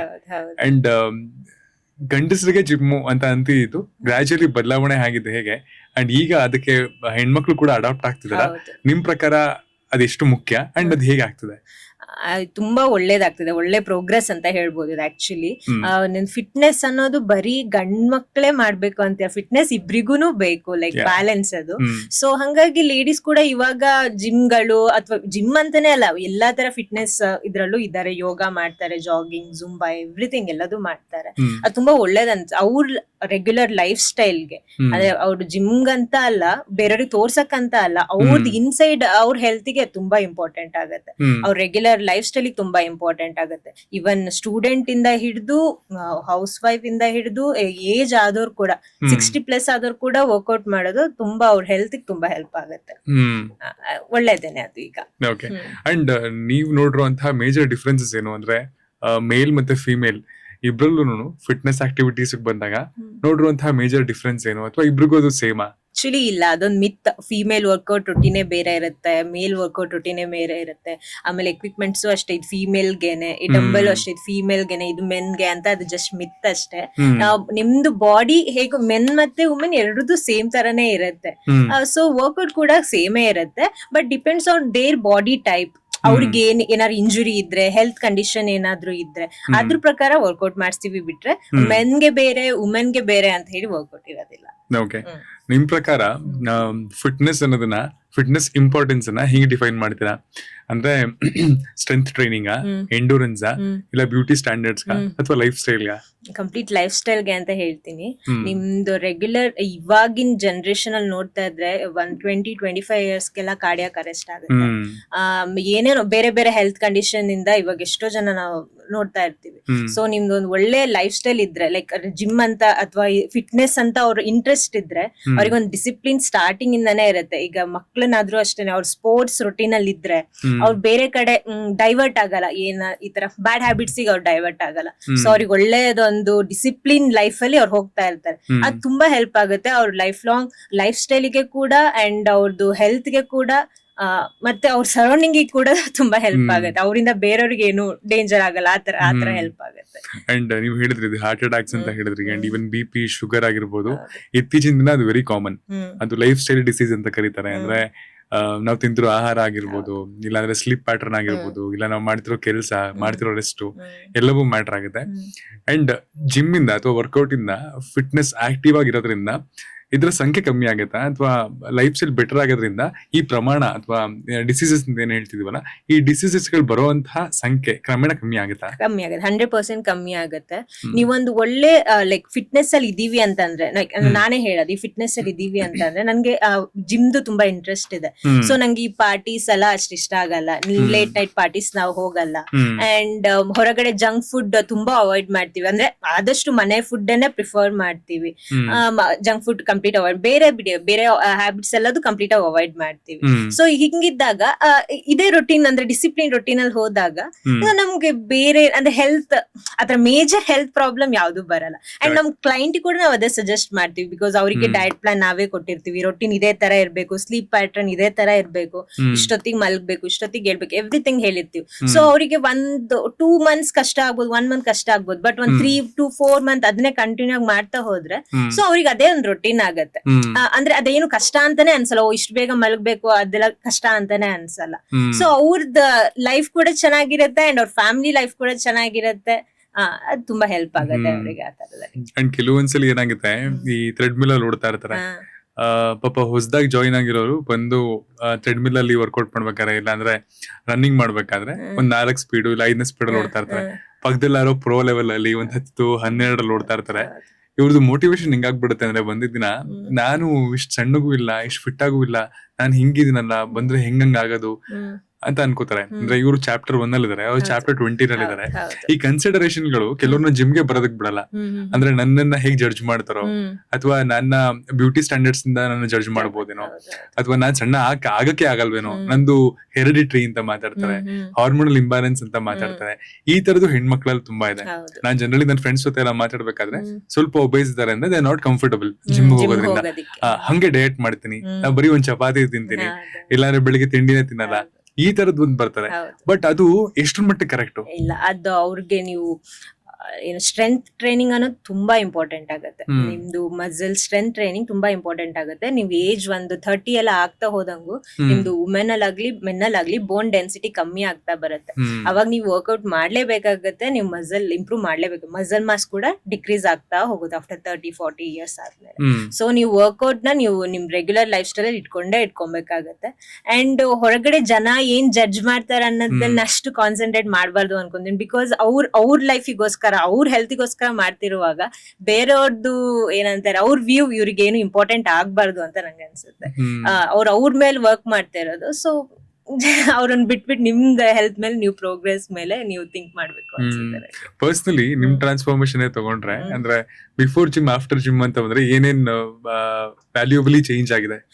ನಂಗೆ ಬಿಫೋರ್ ಜಿಮ್ ಅಂದ್ರೆ ನಾನು ವೆಯ್ಟ್ ಆ ತರದಲ್ಲಿ ನೋಡಿದ್ರೆ ನಾನು ತುಂಬಾ ಲೀನ್ ಇದ್ದೆ. ಆಕ್ಚುಲಿ ತುಂಬಾ ಲೀನ್ ಇಂದ ನಾನು ವರ್ಕೌಟ್ ಮಾಡಿ ನಂದು ಡಯಟ್ ಡಿಸಿಪ್ಲಿನ್ ಆ ತರದ್ರಿಂದ ನಂದು ಲೈಕ್ ಮಸಲ್ ಮಾಸ್ ಇಂಪ್ರೂವ್ ಆಗಿದೆ, ಸ್ವಲ್ಪ ಫಿಟ್ ಆಗಿ ಆ ತರ ಕಾಣ್ತೀನಿ. ಅದು ಒಂದು. ಅದೆಲ್ಲಕ್ಕಿಂತ ಕಾನ್ಫಿಡೆನ್ಸ್ ಇನ್ಕ್ರೀಸ್ ಆಗಿದೆ. ಸೊ ಅಂದ್ರೆ ನಂಗೆ ನನ್ ಸ್ಕೂಲಲ್ಲಾಗ್ಲಿ ಕಾಲೇಜಲ್ಲಾಗ್ಲಿ ಅಂದ್ರೆ ತುಂಬಾ ಸ್ಟೇಜ್ ಫಿಯರ್ ಆ ತರದ ಪರ್ಸನ್ ನಾನು. ಸೊ ವರ್ಕೌಟ್ ಈಗ ಅಂದ್ರೆ ನಾನು ವರ್ಕೌಟ್ ಅಂತಲ್ಲ, ಎವ್ರಿಥಿಂಗ್ ಎಲ್ಲದ್ರಿಂದಾನು ಸೊ ಸ್ವಲ್ಪ ಕಾನ್ಫಿಡೆನ್ಸ್ ಲೆವೆಲ್, ಯಾರ ಜೊತೆ ನಾನು ಮಾತಾಡ್ಬೋದು, ಆ ತರದೆಲ್ಲ ತುಂಬಾ ಹೆಲ್ಪ್ ಆಗಿದೆ. ಆ ತರದೆಲ್ಲ ಇಂಪ್ರೂವ್ ಆಗಿದೆ ಅಂತ ಅನ್ಸುತ್ತೆ. ಪಾಡ್ಕಾಸ್ಟ್ ಅಲ್ಲಿ ಮಾತಾಡ್ತೀರಾ, ಆಗಿನ ಟೈಮ್ ಲೈನ್ ಅಲ್ಲಿ ಕರೆದಿದ್ದೀರಾ, ತುಂಬಾ ಕಷ್ಟ ಪಡ್ತಿದ್ದೀರಾ. ಹೌದೌದು 100%. ಸೊ ಇದು ಅಂದ್ರೆ ಫಿಟ್ನೆಸ್ ಅನ್ನೋದು ಅಥವಾ ಎಕ್ಸರ್ಸೈಸ್ ಅಥವಾ ಆಕ್ಟಿವ್ ರೆಜಿಮ್ ಏನಿದೆ ಅದನ್ನದು ಬರೀ ಫಿಸಿಕಲ್ ಮಾತ್ರ ಅಲ್ಲ, mentally also it effects lot ಅಲ್ಲ. ಅಂದ್ರೆ ಅದನ್ನು ನಿಮ್ಮನ್ನ ಲೈಟ್ ಆಗಿ ಇಡೋದಕ್ಕೆ ಅಥವಾ ಕಾನ್ಫಿಡೆನ್ಸ್ ಕೊಡೋದಕ್ಕೂ ಕೂಡ ಸಿಕ್ಕಾಪಟ್ಟೆ ಬೂಸ್ಟ್ ಮಾಡುತ್ತೆ, ತುಂಬಾ ಹೆಲ್ಪ್ ಮಾಡುತ್ತೆ. ಅಂದ್ರೆ ನೀವೀಗ ನಾನೇ ಆದ್ರೂ ಈಗ ಒಂದ್ ವೀಕ್ ವರ್ಕೌಟ್ ಮಾಡಿಲ್ಲ ಅಂದ್ರೆ ನನ್ ಮೈಂಡ್ ಅಲ್ಲಿ ಅನ್ಸ್ತಾ ಇರುತ್ತೆ, ನಾನು ದಪ್ಪ ಆಗ್ತಾ ಇದೀನಿ, ನನ್ಗೇನು ಅಂದ್ರೆ ಸ್ಟ್ರೆಂತೇ ಇಲ್ಲ, ಆ ತರ ಫೀಲ್ ಆಗ್ತಿರುತ್ತೆ. ಬಟ್ ಆಕ್ಚುಲಿ ಹಾಗೇನ್ ಆಗಿರಲ್ಲ, ಎಲ್ಲ ನಾರ್ಮಲ್ ಆಗೇ ಇರುತ್ತೆ. ಬಟ್ ಅದೇ ನೀವು ಒಳ್ಳೆ ರೆಗ್ಯುಲರ್ ವರ್ಕೌಟ್ ರೊಟೀನ್ ಅಲ್ಲಿ ಇದ್ದಾಗ ಆ ಕಾನ್ಫಿಡೆನ್ಸೇ ಬೇರೆ. ಓಕೆ, ಏನ್ ಬೇಕಾದ್ರೂ ಮಾಡ್ಬೋದು, ಏನ್ ವರ್ಕ್ ಆದ್ರೂ ಓಕೆ ನಾ ಮಾಡ್ತೀನಿ, ಎಲ್ಲದ್ರಲ್ಲೂ ಇಂಟ್ರೆಸ್ಟ್ ಜಾಸ್ತಿ ಇರುತ್ತೆ. ಓಕೆ ಇದ್ ಮಾಡೋಣ ಆ ತರ ಇಂಟ್ರೆಸ್ಟ್ ಇರುತ್ತೆ. ಸೊ ಹಂಗಾಗಿ ರೆಗ್ಯುಲರ್ ವರ್ಕೌಟ್ ರೊಟೀನ್ ತುಂಬಾ ಒಳ್ಳೇದು. ಓಕೆ. ಅಂಡ್ ಹೆಣ್ಮಕ್ಳಿಗೆ ಎಸ್ಪೆಷಲಿ ಅಂದ್ರೆ ವುಮೆನ್ ಗೆ ಅಂತ ಕನ್ಸಿಡರ್ ಮಾಡಿದ್ರೆ ಐಡಿಯಲ್ ಏಜ್ ಏನು ವರ್ಕೌಟ್ ಮಾಡೋದಕ್ಕೆ, ಅಥವಾ ಫಿಟ್ನೆಸ್ ಅನ್ನ ಸ್ಟಾರ್ಟ್ ಮಾಡ್ತೀನಿ ಒಂದ್ ಜರ್ನಿ ಅಂದ್ರೆ ಅದಕ್ಕೆ ಐಡಿಯಲ್ ಏಜ್ ಅಂತ ಇದೆಯಾ? ಐಡಿಯಲ್ ಏಜ್ ಅಂತ ಏನು ಇಲ್ಲ. ಲೈಕ್ ನಿಮ್ಗೆ ಇವಾಗ ನೋಡ್ತೀವಿ ಚಿಕ್ಕ ಮಕ್ಳು ಅರೌಂಡ್ 8 years ಎಲ್ಲ ಪವರ್ ಲಿಫ್ಟಿಂಗ್ ಕಾಂಪಿಟೇಷನ್ ಪಾರ್ಟಿಸಿಪೇಟ್ ಮಾಡ್ತಾರೆ, ಅಂದ್ರೆ ಹೆಣ್ಮಕ್ಳು ಕೂಡ. ಸೊ ಅದಕ್ಕೇನು ಐಡಿಯಲ್ ಏಜ್ ಅಂತಿಲ್ಲ, ಪ್ರಾಪರ್ ಗೈಡೆನ್ಸ್ ಇದ್ದು ಸಪೋರ್ಟ್ ಇದ್ರೆ ಯಾವ ಏಜ್ ಇಂದ ಬೇಕಾದ್ರೂ ಸ್ಟಾರ್ಟ್ ಮಾಡ್ಬೋದು. ಅಂದ್ರೆ ಚಿಕ್ಕ ಮಕ್ಳಲ್ಲಿ ನಾನು ಹೇಳ್ತಾ ಇರೋದು. ಅಂಡ್ ನೀವು ಲೈಕ್ ಕಾಲೇಜ್ ಏಜ್ ಆ ತರ ಟೈಮ್ ಅಲ್ಲಿ ಗೊತ್ತಾಗತ್ತೆ, ಓಕೆ ನಾ ದಪ್ಪ ಆಗ್ತಿದೀನಿ, ನಾ ಸಣ್ಣ ಆಗ್ತಿದೀನಿ ಅಂತ. ಆ ಏಜ್ ಅಲ್ಲಿ ಎಲ್ಲರೂ ಕಾನ್ಸಂಟ್ರೇಟ್ ಮಾಡ್ತಾರೆ. ಸೊ ಆ ಟೈಮ್ ಇಂದ ನೀವು ವರ್ಕೌಟ್ ಮಾಡೋದು ತುಂಬಾ ಹೆಲ್ಪ್ ಆಗುತ್ತೆ. ಅಂದ್ರೆ ಏನು ಐಡಿಯಲ್ ಏಜ್ ಅಂತಿಲ್ಲ. ಈವನ್ 60 years ಕ್ಲೈಂಟ್ ಕೂಡ ನಮ್ಮ ಹತ್ರ ಇದ್ದಾರೆ. ಆಲ್ಮೋಸ್ಟ್ ಅವ್ರು ಬರ್ತಾ ಒಂದ್ 3 years ಆಯ್ತು. ಐ ಥಿಂಕ್ 59-58 years ಇದ್ದಾಗಿಂದ ಬರ್ತಿದಾರೆ ಅನ್ಕೊಂತೀನಿ. ಸೊ ಆ ಏಜ್ ಇಂದ ಲೇಡಿ ಕ್ಲೈಂಟ್ ಕೂಡ ನಮ್ಮ ಹತ್ರ ಇದೆ. ಸೊ ಅದಕ್ಕೆ ಏನ್ ಐಡಿಯಲ್ ಏಜ್ ಅಂತ ಇದೆ. ಅಂಡ್ ಡಿಜಿಟಲ್ ವರ್ಲ್ಡ್ ದಿನ ಗ್ರೋ ಆಗ್ತಾ ತುಂಬಾ ಯೂತ್ಸ್ ನ ಅಟ್ರಾಕ್ಟ್ ಮಾಡ್ತಿರೋದು ಅಡ್ವರ್ಟೈಸ್ಮೆಂಟ್ಸ್. ಅಂದ್ರೆ ಜಿಮ್ ಬಗ್ಗೆ ಆಗಿರ್ಬೋದು, ಇಲ್ಲ ಅಂದ್ರೆ ಪ್ರೋಟೀನ್ ಬಗ್ಗೆ ಆಗಿರ್ಬೋದು, ಸಪ್ಲಿಮೆಂಟ್ಸ್ ಬಗ್ಗೆ ಅಥವಾ ಡಯಟ್ ಬಗ್ಗೆ, ಇದ್ರ ಬಗ್ಗೆ ಎಲ್ಲ. ಇದೇನಾಗುತ್ತೆ, ಕೆಲವೊಂದು ಫ್ರೀ ಚಾರ್ಟ್ಸ್ ಅವೈಲಬಲ್ ಇದೆ, ಕೆಲವೊಂದು ಪೇಡ್ ಚಾರ್ಟ್ಸ್ ಅವೈಲಬಲ್ ಇದೆ. ಅದ್ರಲ್ಲಿ ಎಷ್ಟು ಜನಕ್ಕೆ ನಾಲೆಡ್ಜ್ ಇದೆ, ನಾಲೆಡ್ಜ್ ಇಲ್ಲ, ಏನು ಗೊತ್ತಾಗಲ್ಲ. ತುಂಬಾ ಜನಕ್ಕೆ ಸಡನ್ ವೆಯ್ಟ್ ಲಾಸ್ ಆಗ್ಬೇಕು, ಸಡನ್ ವೆಯ್ಟ್ ಗೇನ್ ಆಗ್ಬೇಕು, ಸ್ಟ್ರೆಂತ್ ಗೇನ್ ಆಗ್ಬೇಕು, ಅಥವಾ ಫಿಟ್ ಆಗಿ ಕಾಣಿಸ್ಬೇಕು. ಬಿಕಾಸ್ ಸರೌಂಡಿಂಗ್ ಎಲ್ಲರೂ ಜಡ್ಜ್ ಮಾಡ್ತಾರೆ. ಇನ್ಸ್ಟಾಗ್ರಾಮ್ ಅಲ್ಲಿ ನನ್ನ ಪ್ರೊಫೈಲ್ ಅಲ್ಲಿ ಒಂದು ಫೋಟೋಸ್ ಹಾಕ್ಬೇಕು, ಅಲ್ಲಿ ಚೆನ್ನಾಗಿ ಕಾಣಿಸ್ಬೇಕು. ಈ ತರ ಒಂದು ಟ್ರೆಂಡ್ ಸ್ಟಾರ್ಟ್ ಆಗಿರೋದ್ರಿಂದ ಜನರೇಷನ್ ಅಲ್ಲಿ ಕೇಳ್ತಾ ಇದೀನಿ, ಹೆಣ್ಮಕ್ಳಿಗೆ ಒಂದು ಪ್ರಾಪರ್ ಆಗಿರೋ ಆಕ್ಟಿವ್ ರೆಜಿಮ್ ಅಥವಾ ಆಕ್ಟಿವ್ ವರ್ಕೌಟ್ ಸೆಷನ್ ಅಥವಾ ಆಕ್ಟಿವ್ ಆಗಿ ಅವ್ರ ಏನಾದ್ರು ಜಿಮ್ ಅಲ್ಲಿ ಸ್ಟಾರ್ಟ್ ಮಾಡ್ಬೇಕು ಅಂತಂದ್ರೆ what is right thing to do, ಅಂದ್ರೆ ಟು ಸ್ಟಾರ್ಟ್? ಅಂದ್ರೆ ನಾನು ಫ್ಯಾನ್ಸಿ ವರ್ಕೌಟ್, ಫ್ಯಾನ್ಸಿ ಡಯಟ್ ನಾನು ಅದು ಫಾಲೋ ಮಾಡೋದ್ ನಾನು ಪ್ರಿಫರ್ ಮಾಡೋದೇ ಇಲ್ಲ. ನಿಮ್ದು ಆನ್ಸಿಸ್ಟರ್ಸ್ ಲೈಕ್ ನಿಮ್ ಫ್ಯಾಮಿಲಿ ಏನ್ ಮುಂಚೆಯಿಂದ ಏನ್ ಡಯಟ್ ಫಾಲೋ ಮಾಡ್ತಾ ಇತ್ತು, ಲೈಕ್ ನಮ್ ಕಡೆ ನಾವು ರೈಸ್ ತಿಂತೀವಿ. ಸೊ ನಾರ್ತ್ ಸೈಡ್ ಹೋದ್ರೆ ಅವ್ರು ರೊಟ್ಟಿ, ಜೋಳದ ರೊಟ್ಟಿ, ಆತರ ರಾಗಿ ಮುದ್ದೆ ಆತರ ಎಲ್ಲ ತಿಂತಾರೆ. ಸೊ ಅವ್ರದ್ದು ರೊಟೀನ್, ಅವ್ರದ್ದು ಡಯಟ್ ಪಾರ್ಟ್. ಸೊ ಅವ್ರು ಅದನ್ನೇ ಫಾಲೋ ಮಾಡೋದ್ ಬೆಟರ್ ಅಂಡ್ ನಾವು ನಮ್ದನ್ ಫಾಲೋ ಮಾಡೋದ್ ಬೆಟರ್. ನಾನೀಗ ರೈಸೇ ತಿನ್ನಲ್ಲ, ಬರೀ ಚಪಾತಿ ತಿನ್ಕೊಂಡೇ ಇರ್ತೀನಿ, ಅದ್ ನನ್ ಬಾಡಿಗೆ ಅದು ಸೂಟ್ ಆಗೋದಿಲ್ಲ. ಸೊ ನಿಮ್ದು ಏನ್ ಡಯಟ್, ನಿಮ್ ಫ್ಯಾಮಿಲಿಂದ ಏನ್ ಡಯಟ್ ನಿಮ್ದಿರುತ್ತೋ ಅದನ್ನ ಇಟ್ಕೊಂಡು ಅದ್ರಲ್ಲಿ ನಿಮ್ ಬಾಡಿಗೆ ಏನ್ ಬೇಕು, ಒಂದ್ ಪರ್ಸನ್ಗೆ ಬಾಡಿಗೆ ಎವ್ರಿ ಡೇ ಪ್ರೋಟೀನ್ ಬೇಕೇ ಬೇಕು. ಸೊ ಪ್ರೋಟೀನ್ ಯಾವ್ಯಾವ ಸೋರ್ಸ್ ಇಂದ ಸಿಗುತ್ತೆ, ಅಂಡ್ ಓಕೆ ಫೈಬರ್ ಬೇಕೇ ಬೇಕು, ಫೈಬರ್ ಯಾವ್ಯಾವ ಸೋರ್ಸ್ ಇಂದ ಸಿಗುತ್ತೆ, ಕಾರ್ಬ್ ಬೇಕು, ಕಾರ್ಬ್ ನಿಮ್ಗೆ ಯಾವ್ದು ಪ್ರಿಫರಬಲ್ ಕಾರ್ಬ್ ಸೋರ್ಸ್ ಇದೆ ಅದು ಆತರ ತಗೊಂಡು ಅದು ನಿಮ್ದು ಮೀಲ್ ನ ನೀವು ಪ್ಲಾನ್ ಮಾಡ್ಕೊಳೋದು ತುಂಬಾ ಒಳ್ಳೇದು. ಇಲ್ಲ ನ್ಯೂಟ್ರಿಷನ್ ಹತ್ರ ತಗೊಂಡ್ರು ತಪ್ಪಲ್ಲ, ತಗೊಂಬೋದು, ಬಟ್ ಅದ್ರ ತುಂಬಾ ಫ್ಯಾನ್ಸಿ ಟೈಪ್ ಅದಕ್ಕೆಲ್ಲ ಪ್ರಿಫರ್ ಮಾಡೋದ್ ಬೇಡ ಅಂತ ನನ್ಗೆ ಅನ್ಸುತ್ತೆ. ನಿಮ್ದೇನ್ ಬೇಸಿಕ್ ಇದೆಯೋ ಅದ್ರಲ್ಲೇ ನೀವು ಆಲ್ಟ್ರೇಷನ್ ಮಾಡ್ಕೊಂಡು ನಿಮ್ದೇನ್ ಗೋಲ್ ಇದೆ, ಓಕೆ ನಮ್ ವೇಟ್ ಲಾಸ್ ಆಗ್ಬೇಕು, ವೇಟ್ ಗೇನ್ ಆಗ್ಬೇಕು, ಅದಕ್ ತಕ್ಕಂಗೆ ನೀವು ಪ್ಲಾನ್ ಮಾಡ್ಕೊಳೋದು ತುಂಬಾ ಒಳ್ಳೇದು. ಬಿಕಾಸ್ ಕೆಲವ್ರಿಗೆ ಏನು ಐಡಿಯಾನೇ ಇರಲ್ಲ, ಅನ್ನ ತಿಂದ್ರೆ ದಪ್ಪ ಆಗ್ತಾರೆ ಅಂತ ಯಾರೋ ಹೇಳಿರ್ತಾರೆ, ಅನ್ನನೇ ಕಂಪ್ಲೀಟ್ ಆಗಿ ಕ್ವಿಟ್ ಮಾಡ್ಬಿಟ್ಟಿರ್ತಾರೆ. ಬಿಕಾಸ್ ಮನೆ ಕೆಲಸ ಎಲ್ಲ ಮಾಡ್ತಿರ್ತಾರೆ, ಇಲ್ಲ ಆಫೀಸ್ಗೆ ಹೋಗಿ ಬರ್ತಾ ಇರ್ತಾರೆ, ಬಟ್ ವೆಯ್ಟ್ ಲಾಸ್ ಆಗ್ತಿರಲ್ಲ. ಅದೇ ವೆಯ್ಟ್ ಅಲ್ಲಿ ಮೇಂಟೈನ್ ಆಗ್ತಿರ್ತಾರೆ. ನಾನು ಅನ್ನ ತಿಂತಾ ಇಲ್ಲ, ನಾನು ಇದೆಲ್ಲ ಪ್ರಯತ್ನ ಪಡ್ತಿದ್ದೀನಿ, ಬರೀ ಫ್ರೂಟ್ಸ್ ಅಲ್ಲಿ ಇರ್ತೀನಿ, ತುಂಬಾ ಸಲ ಇದ್ ಮಾಡ್ತಾರೆ, ಶುಗರ್ ಕಟ್ ಡೌನ್ ಮಾಡ್ತೀನಿ, ಇದೆಲ್ಲ ಮಾಡ್ತಿರ್ತಾರೆ. ಬಟ್ ಚೇಂಜಸ್ ಇರಲ್ಲ ಇನ್ ಬಾಡಿ, ಅಂದ್ರೆ ಪ್ರಪೋರ್ಷನ್ ಅಲ್ಲಿ ಅಥವಾ ಸೈಜ್ ಅಲ್ಲಿ ಅಥವಾ ವೆಯ್ಟ್ ಅಲ್ಲಿ ಯಾವ್ದು ಚೇಂಜಸ್ ಆಗಲ್ಲ. ಇದು ಅಂದ್ರೆ ರ್ಯಾಂಡಮ್ ಆಗಿ ಈ ಕಾಲ್ಸ್ ನ ಎಲ್ಲೋ ಒಂದು ಆರ್ಟಿಕಲ್ ಓದ್ಬಿಟ್ಟು ಇಲ್ಲ ಇದ್ ಮಾಡೋದು ಇದೆಷ್ಟು ಸರಿ ಇಲ್ಲ. ಅವ್ರು ರೈಸ್ ತಿಂತಾ ಇರಲ್ಲ, ಕಟ್ ಮಾಡಿರ್ತಾರೆ, ಬಟ್ ಬೇರೆ ನೀವು ಹೊರಗಡೆದು ಜಂಕ್ ಫುಡ್ ಎಲ್ಲಾ ತಿಂತಾ ಇರ್ತಾರೆ, ಬಿಸ್ಕೆಟ್, ಚಾಕ್ಲೇಟ್, ಐಸ್ ಕ್ರೀಮ್, ಅದ್ಯಾವ್ದು ಅವ್ರು ಮಿಸ್ ಮಾಡ್ತಾ ಇರಲ್ಲ, ರೈಸ್ ಮಾತ್ರ ಕಟ್ ಮಾಡಿರ್ತಾರೆ. ಸೊ ಅದೇನಂದ್ರೆ ನಿಮ್ ಜಸ್ಟ್ ಕಾರ್ಬ್ ಸೋರ್ಸ್, ರೈಸ್ ಕೆಟ್ಟದಲ್ವೇ ಅಲ್ಲ, ನಿಮ್ ಬಾಡಿಗೆ ಅದ್ ಬೇಕೇ ಬೇಕು. ನಿಮ್ದು ಹೋಲ್ ಡೇ ನಿಮ್ಗೆ ಎನರ್ಜಿ ಬೇಕಂದ್ರೆ ನಿಮ್ ಬಾಡಿಗೆ ಕಾರ್ಬ್ ಬೇಕೇ ಬೇಕು, ಅದೇ ನಿಮ್ಗೆ ಎನರ್ಜಿ ಕೊಡೋದು. ಸೊ ನೀವು ಅದಕ್ಕೆ ಕಟ್ ಮಾಡಿದ್ರು, ರೈಸ್ ಕಂಪ್ಲೀಟ್ ಆಗಿ ಕಟ್ ಮಾಡಿದ್ರು, ನೀವು ಬೇರೆ ಸೋರ್ಸ್ ಇಂದ ಲೈಕ್ ಶುಗರ್ ಆಗ್ಲಿ ಕಾರ್ಬ್ ಆಗ್ಲಿ ನೀವು ತಗೊಂತಾ ಇದ್ರೆ ಅದೇನು ನಿಮ್ಗೆ ಹೆಲ್ಪ್ ಆಗಲ್ಲ. ಅಂದ್ರೆ ಕಟ್ ಮಾಡಿದ್ದು ಯೂಸ್ ಇಲ್ಲ ಅಷ್ಟೇ, ಆ ತರ ಹೇಳ್ಬೋದು. ಸೊ ನಿಮ್ದು ರೈಸ್ ನಿಮ್ಗೆ ಎಷ್ಟು ಪ್ರಪೋರ್ಷನ್ ಎಷ್ಟು ಬೇಕು ಅಂತ ಅದನ್ನು ಇಟ್ಕೊಂಡು ನಿಮ್ದು ಬೇರೆ ಲೈಕ್ ಈ ಹೊರಗಡೆ ಜಂಕ್ ಫುಡ್ ಇರುತ್ತಲ್ಲ ಅದನ್ನೆಲ್ಲ ಕಟ್ ಮಾಡ್ತಾ ಹೋದ್ರೆ ಅದು ಹೆಲ್ಪ್ ಆಗ್ತಾ ಬರುತ್ತೆ. ಅದ್ರ ಜೊತೆ ಫಿಸಿಕಲ್ ಆಕ್ಟಿವಿಟಿ ಇಟ್ಕೊಂಡ್ಲೇ ಬೇಕಾಗತ್ತೆ.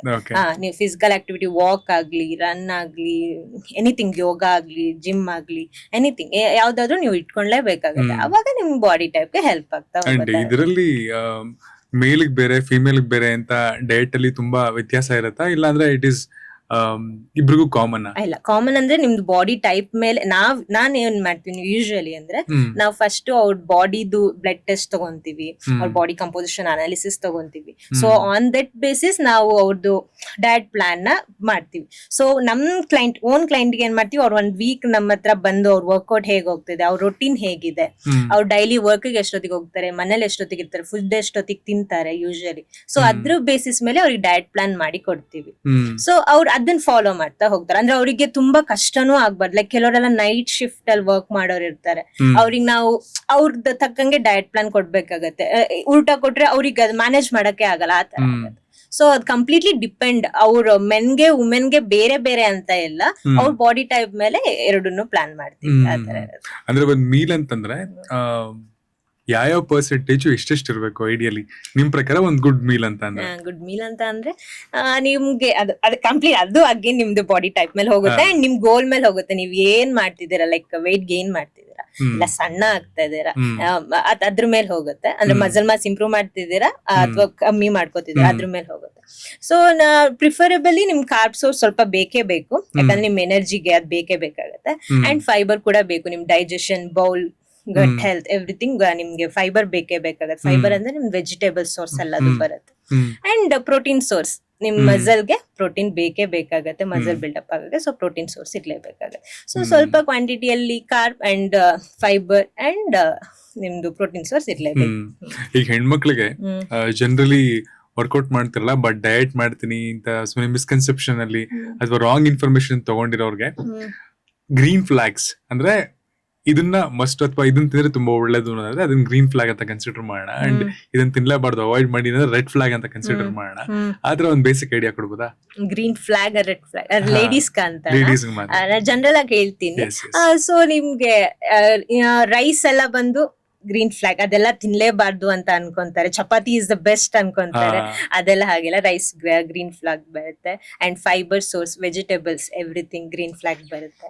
ಅಂಡ್ ಅಗೇನ್ ನಿಮ್ದು ಚಿಕನ್ ಆಗ್ಲಿ, ಎಗ್ ಆಗ್ಲಿ, ಪ್ರಾಪರ್ ಪ್ರಪೋರ್ಷನಲ್ ತಗೊಂಡ್ರೆ ಅದು ಕೂಡ ಗ್ರೀನ್ ಫ್ಲಾಗ್ ಬರುತ್ತೆ. ಅಂಡ್ ರೆಡ್ ಫ್ಲಾಗ್ ಅಂದ್ರೆ ಔಟ್ಸೈಡ್ ಫುಡ್, ಜಂಕ್ ಫುಡ್, ಆಮೇಲೆ ಸ್ವೀಟ್ಸ್ ತುಂಬಾ, ಅದೆಲ್ಲ ರೆಡ್ ಫ್ಲಾಗ್ಸ್ ಬರುತ್ತೆ. ಅಂದ್ರೆ ಸ್ವೀಟ್ಸ್ ಎಸ್ಪೆಷಲಿ ಆಡೆಡ್ ಶುಗರ್ ಇರುತ್ತಲ್ಲ, ಆ ಸ್ವೀಟ್ಸ್ ಈಗ ತುಂಬಾ ಜನ ಹೇಳ್ತಾರಲ್ಲ ನೋ ಶುಗರ್ ಅಂತಾರೆ ಅಂಡ್ ಜಾಗರಿ ಅಂತಾರೆ, ಆ ಸ್ವೀಟ್ಸ್ ತಿನ್ಬೋದಾ? ಇಲ್ಲ, ಅದ್ರಲ್ಲೂ ನೋ ಶುಗರ್ ಅಂದ್ರೆ ಅದು ಸ್ವೀಟ್ ಇದ್ದೇ ಇರತ್ತಲ್ಲ, ಸ್ವೀಟ್ ಕಂಟೆಂಟ್ ಇದ್ದೇ ಇರುತ್ತೆ. ಅದೆಲ್ಲ ಜಸ್ಟ್ ಮಾರ್ಕೆಟಿಂಗ್ ಸ್ಕಿಲ್ ಆಗಿರುತ್ತೆ ಬಿಟ್ರೆ ಅದ್ರಲ್ಲಿ ಶುಗರ್ ಕಂಟೆಂಟ್ ಇದ್ದೇ ಇರುತ್ತೆ. ಆಮೇಲೆ ಅದೊಂದ್ ಲೀಫ್ ಬರುತ್ತೆ, ಸ್ಟೀವಿಯಾ ಲೀಫ್ ಅಂತ ಹೇಳ್ತಾರೆ, ಅದೆಲ್ಲ natural sugar, like natural sugar, but ಅದ್ರಲ್ಲೂ ಶುಗರ್ ಕಂಟೆಂಟ್ ಇದ್ದೇ ಇರುತ್ತೆ. ಅಂಡ್ ಅಗೇನ್ ನಿಮ್ದು ಇನ್ನೊಂದ್ ಯಾವ್ದಂತಾರ ಜಾಗ್ರಿಯಲ್ಲೂ ಅದು ಸೇಮ್, ಅದು ಕಬ್ಬಿನಿಂದನೇ ಮಾಡಿರೋದು, ಶುಗರ್ ಕೂಡ ಅದರಿಂದ ರಿಫೈನ್ ಮಾಡಿ ಶುಗರ್ ಮಾಡಿ. ಸೊ ಅದ್ರಲ್ಲೂ ಸ್ವೀಟ್ ಕಂಟೆಂಟ್ ಇದ್ದೇ ಇರುತ್ತೆ. ಸ್ವೀಟ್ ಸ್ವೀಟ್ ಎಲ್ಲಿಂದ ಬಂದ್ರು ಅದು ಸ್ವೀಟ್, ಶುಗರ್ ಅದು.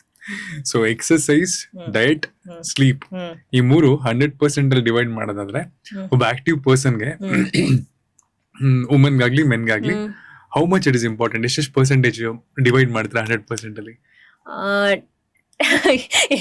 ಎಲ್ಲದೂ ಇಂಪಾರ್ಟೆಂಟ್ ಅನ್ಸುತ್ತೆ.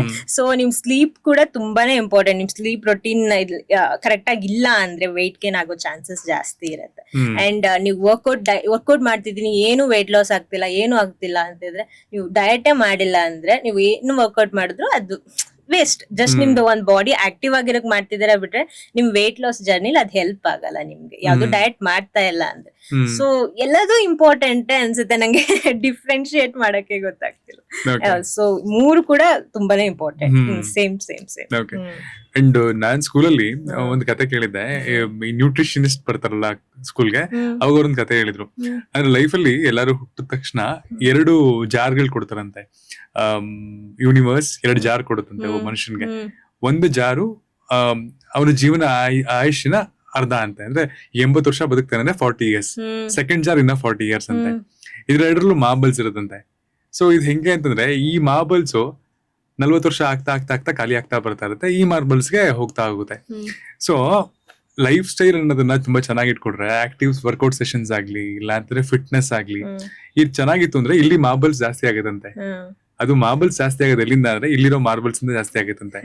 ಅಂದ್ರೆ ಇದು ಬಂದ್ಬಿಟ್ಟು ಇಲ್ನೆಸ್, ಅಂದ್ರೆ second half of the journey of A man ಏನಿದೆ ಅಥವಾ ವುಮನ್ ಏನಿದೆ, ಅದು ಬಂದ್ಬಿಟ್ಟು ಇಲ್ನೆಸ್, ಪೈನ್, ಸಫರಿಂಗ್ಸ್ ಅದಿರುತ್ತಂತೆ.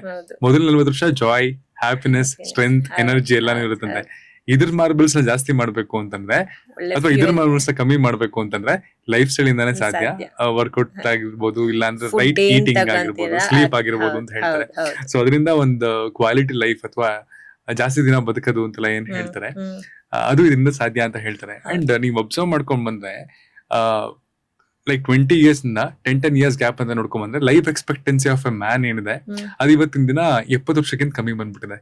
ಒಬ್ಬ ಮನುಷ್ಯ ಅವನ ಆವರೇಜ್, ಒಬ್ಬ ಗಂಡಸು 68 ವರ್ಷ ಬದುಕ್ತಾನಂತೆ. ಒಬ್ಬ ಒಂದು ಹೆಣ್ಮಗು ಅಥವಾ ವುಮೆನ್ ಬಂದು 71 years ಇದೆ ಅಂತೆ. Approximately around 69%. ಅದು ಮುಂಚೆ 75 ಇತ್ತು, 78 ಇತ್ತು, ಹಂಗೆ. ಈಗ ಈ ಪ್ರೊಸೆಸಿಂಗ್ ಬರ್ತಾ ಇರೋದ್ ನೋಡಿದ್ರೆ ನಿಮ್ಗೆ ಏನ್ ಅನ್ಸುತ್ತೆ?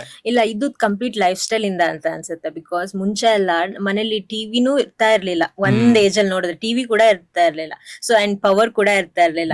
ಸೊ ಅವ್ರಿಗೆಲ್ಲ ಲೈಕ್ ಸನ್ನೆ ಟೈಮಿಂಗ್, ಓಕೆ ಸೂರ್ಯ ಮುಳುಗ್ತಾ ಓಕೆ ಟೈಮ್ ಆಯ್ತು ಮಲ್ಕೊಬೇಕು, ಫುಡ್ ಎಲ್ಲ ಬಿಫೋರ್ ಇದಾಗೋಕ್ಕಿಂತ ಮುಂಚೆನೆ ತಗೊಬೇಕು ಅಂಡ್ ಮಲ್ಕೊಬೇಕು. ಅಂಡ್ ಸನ್ ರೈಸ್ ಆಗುವಾಗ ಅವ್ರು ಎದ್ದು ಅವ್ರದ್ದು ಡೈಲಿ ವರ್ಕ್ ಏನಿದೆ, ತೋಟ, ಜಮೀನು, ಅವ್ರದ್ದು ಕೆಲಸ ಅದನ್ನ ಮಾಡ್ತಾ ಇದ್ರು.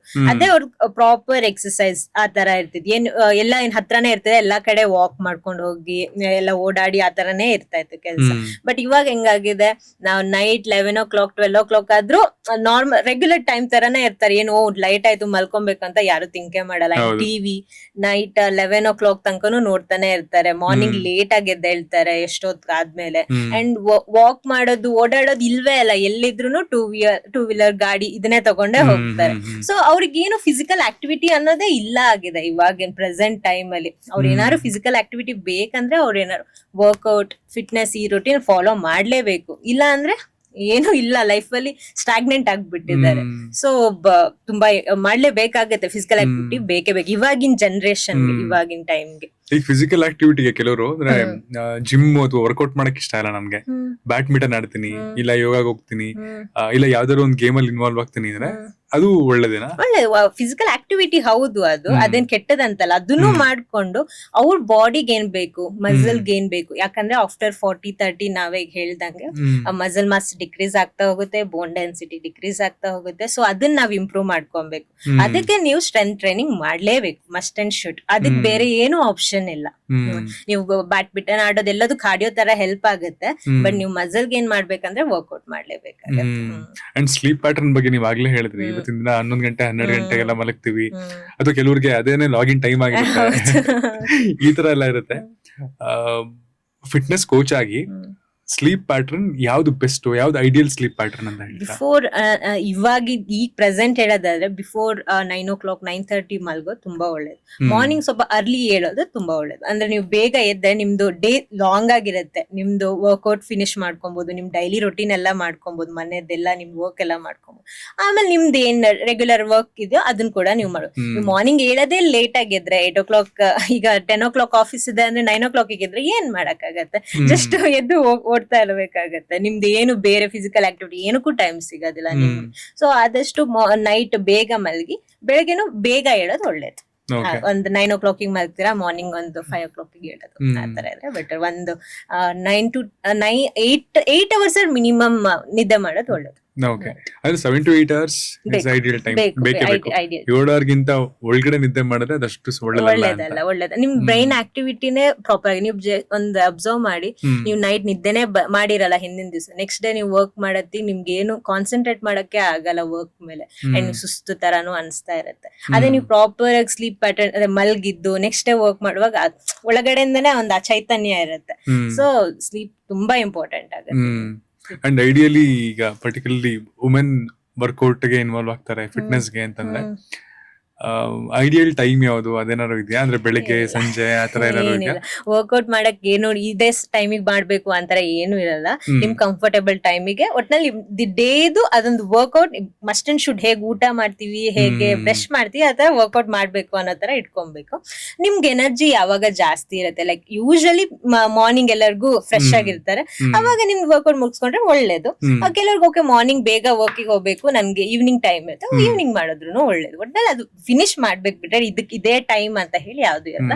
ಬಟ್ ಯಾವಾಗ್ಲೂ ರೆಗ್ಯುಲರ್ ಆಗಿ ಒನ್ ಟೈಮ್ ಸ್ಟಿಕ್ ಆನ್ ಆಗೋದು ತುಂಬಾ ಒಳ್ಳೇದಿತ್ತು. ಯಾಕಂದ್ರೆ ಇವಾಗ ನಾ ಮಾರ್ನಿಂಗ್ ಮಾಡಿದೀನಿ ವರ್ಕೌಟ್, ನಾಳೆ ಈವ್ನಿಂಗ್ ಮಾಡ್ತೀನಿ, ನಾಡಿದ್ ಮತ್ತೆ ಮಾರ್ನಿಂಗ್ ಮಾಡ್ತೀನಿ ಅಂದ್ರೆ ನಿಮ್ ಬಾಡಿಗೆ ರೆಸ್ಟ್ ಟೈಮ್ ಕಮ್ಮಿ ಇರುತ್ತೆ, ರಿಕವರಿ ಟೈಮ್ ಕಮ್ಮಿ ಇರುತ್ತೆ. ಸೊ ನೀವು ವರ್ಕ್ ಮಾಡಿದಾಗ ನಿಮ್ ಮಸಲ್ ಫೈಬರ್ಸ್ ಬ್ರೇಕ್ ಡೌನ್ ಆಗಿರುತ್ತೆ, ಅದು ರಿಕವರಿ ಆಗಕ್ ಟೈಮ್ ಬೇಕಿರುತ್ತೆ. ಅದಕ್ಕೆ ನೀವು ಪ್ರಾಪರ್ ಫುಡ್ ಸ್ಲೀಪ್ ಮಾಡಿದಾಗ ಮಾತ್ರ ರಿಕವರಿ ಆಗುತ್ತೆ.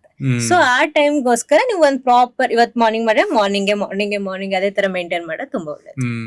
ಈಗ ಸುಮಾರು ಕಡೆ ಒಂದ್ ಟ್ರೆಂಡ್ ಎಲ್ಲ ಬಂದಿದೆ, ಅಂದ್ರೆ ಟೈಮ್ ಈಗ 4 ಗಂಟೆಗೆ ಬಿರಿಯಾನಿ ತಿಂತೀವಿ, ಬೆಳಿಗ್ಗೆ ಬೇಗ ಹೋಗಿ ತಿಂತೀವಿ, ಅಥವಾ ಲೇಟ್ ನೈಟ್ 2 ಗಂಟೆಗೆ ತಿಂತೀವಿ. ಅದೇ ತರ ಜಿಮ್ ಅಲ್ಲೂ ಈಗ ಆಗಿದೆ, 24 hours ಜಿಮ್ ಹೋಗಿ 2 ಗಂಟೆ ರಾತ್ರಿ ವರ್ಕೌಟ್ ಮಾಡೋದು. ಅಂದ್ರೆ ಟೈಮ್ ಮನುಷ್ಯನಿಗೆ ಕಮ್ಮಿ ಆಗ್ತಾ ಬರ್ತದೆ ವಿತ್ ದಿಸ್ ಪ್ರೊಫೆಷನ್ ಅಥವಾ ಒಂದು ಲೈಫ್ ಸ್ಟೈಲ್ ಇಂದ. ಸೊ ವರ್ಕೌಟ್ ಆಫ್ಟರ್ 12 ಮಧ್ಯರಾತ್ರಿ ಮಾಡೋದಿಲ್ಲ, ಅದು ಹೇಗೆ? ಅದು ಲೈಕ್ ಅವ್ರ ವರ್ಕ್ ಡೇ ಎಲ್ಲ ಅವ್ರ ಏನೋ ರೆಸ್ಟ್ ಮಾಡಿದ್ದು ಫುಲ್ ರೆಸ್ಟಿಂಗ್ ತರ ಇದ್ದು ನೈಟ್ ಹೋಗಿ ವರ್ಕೌಟ್ ಮಾಡೋದು ಒಂದೊಂದ್ ದಿವಸಕ್ಕೆ okay no problem. But regular ಆಗಿ ಮಿಡ್ ನೈಟ್ ಆದ್ಮೇಲೆ ಹೋಗಿ ವರ್ಕೌಟ್ ಮಾಡ್ತೀನಿ ಅದ್ ನಿಜವಾಗ್ಲೂ ಒಳ್ಳೇದಲ್ಲ. ಅವ್ರ ಬಾಡಿ ಅದಕ್ಕೆ ಸಪೋರ್ಟು ಮಾಡಲ್ಲ. ಬಿಕಾಸ್ ನಮ್ ಬಾಡಿ ಅದ್ ಆಗಿದೆ ಅಂದ್ರೆ ನಿನ್ ಕತ್ಲೆ ಆದ್ಮೇಲೆ ನಿನ್ ಬಾಡಿ ರೆಸ್ಟಿಂಗ್ ಫೇಸ್ಗೆ ಅದ್ ಹೋಗ್ಲೇಬೇಕು, ಅದ್ ಆಕ್ಟಿವ್ ಆಗಿ ಇರ್ಲೇಬಾರ್ದು. ನೀವ್ ಬೆಳಕಿದ್ದಾಗ ನೀವ್ ರೆಸ್ಟ್ ಮಾಡ್ಬಾರ್ದು ಆ ತರ. ಸೊ ನೀವ್ ಹಂಗಾಗಿ ನೀವು ನೈಟ್ ಮುಗ್ಮೇಲೂ ನೀವ್ ಮಾಡ್ತೀರ, ನಿಮ್ ಬಾಡಿಗೆ ಅದು ಹೆಲ್ಪ್ ಮಾಡಲ್ಲ ಅಂಡ್ ಸಪೋರ್ಟ್ ಪುಷ್ ಕೊಡಲ್ಲ ಅಷ್ಟು. ಒಂದೊಂದ್ ದಿವಸ ನೀವು ಮಸ್ಟ್ ಅಂಡ್ ಶುಡ್ ಮಾಡ್ಲೇಬೇಕು ಅಂದಾಗ ಹೋಗಿ ಮಾಡಿ okay no problem. But regular ನಾನು ಅದೇ ಟೈಮಿಂಗ್ ಮಾಡ್ತೀನಿ ಅಂದ್ರೆ ಅದು ರಾಂಗ್. ಅಂಡ್ ಈಗ ಯಾವ್ದೋ ಒಂದು ಇವೆಂಟ್ ಇತ್ತು ಅಥವಾ ಇನ್ನೊಂದಿನ ಕೆಲಸ ಆಯ್ತು ಅಂತ ಒಂದಿನ ಬರೀ 2 ರಿಂದ 3 ಅವರ್ ಮಲಗಿರ್ತಾರೆ, ಕೆಲವರು 4-5 ಅವರ್ ಮಲಗಿರ್ತಾರೆ.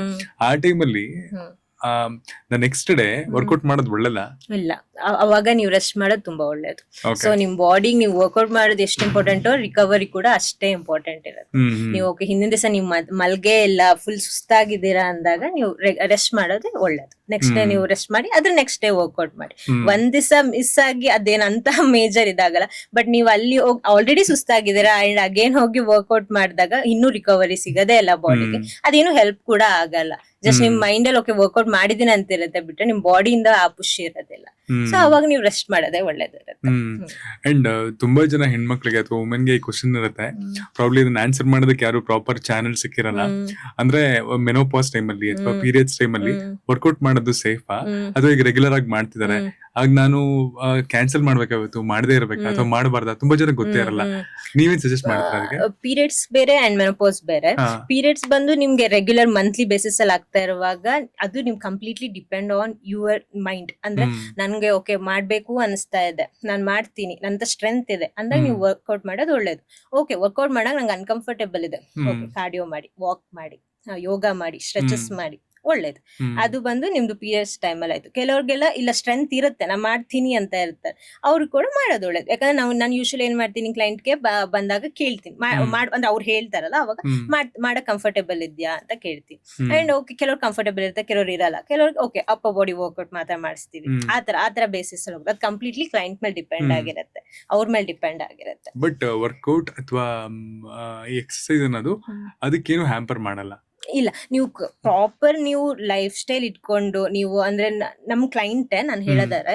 ಸೊ ಅವರು ಫಸ್ಟ್ ಸ್ಟಾರ್ಟಿಂಗ್ ನಮ್ಮ ಹತ್ರ ಬರೋದಕ್ಕಿಂತ ಮುಂಚೆ ಪೀರಿಯಡ್ಸ್ ಟೈಮಲ್ಲಿ ಅವ್ರು ಬೆಡ್ ಇಂದ ಹೇಳ್ತಾನೆ ಇಲ್ಲ, 3-4 ಡೇಸ್ ಫುಲ್ ಬೆಡ್ ರೆಸ್ಟ್ ಆ ತರ ಇರೋರು ಕೂಡ ಇವಾಗ ರೆಗ್ಯುಲರ್ ಆಗಿ ಆ ಟೈಮಲ್ಲಿ ಕೂಡ ಬಂದು ವರ್ಕೌಟ್ ಮಾಡ್ತಾರೆ. ಅದೇನ್ ಹೆಲ್ಪ್ ಆಗಿದೆ ಅಂದ್ರೆ ಅವ್ರದ್ದು ಕಂಪ್ಲೀಟ್ ಲೈಫ್ ಸ್ಟೈಲ್ ಚೇಂಜ್ ಆಗಿರೋದ್ರಿಂದ, ಫುಡ್, ಸ್ಲೀಪ್, ಅವ್ರ ಡೈಲಿ ಕಾರ್ಡಿಯೋ ಅದೆಲ್ಲ ತುಂಬಾ ಹೆಲ್ಪ್ ಆಗುತ್ತೆ. ನಿಮ್ದು ಸ್ಟಮಕ್ ಪೈನ್ ಎಲ್ಲ ತುಂಬಾ ಇರುತ್ತಲ್ಲ, ಅದೆಲ್ಲ ತುಂಬಾ ರೆಡ್ಯೂಸ್ ಆಗುತ್ತೆ ಆ ಟೈಮ್ ಅಂದ್ರೆ ಪ್ರಾಪರ್ ಲೈಫ್ ಸ್ಟೈಲ್ ಮೇಂಟೈನ್ ಮಾಡಿದ್ರೆ.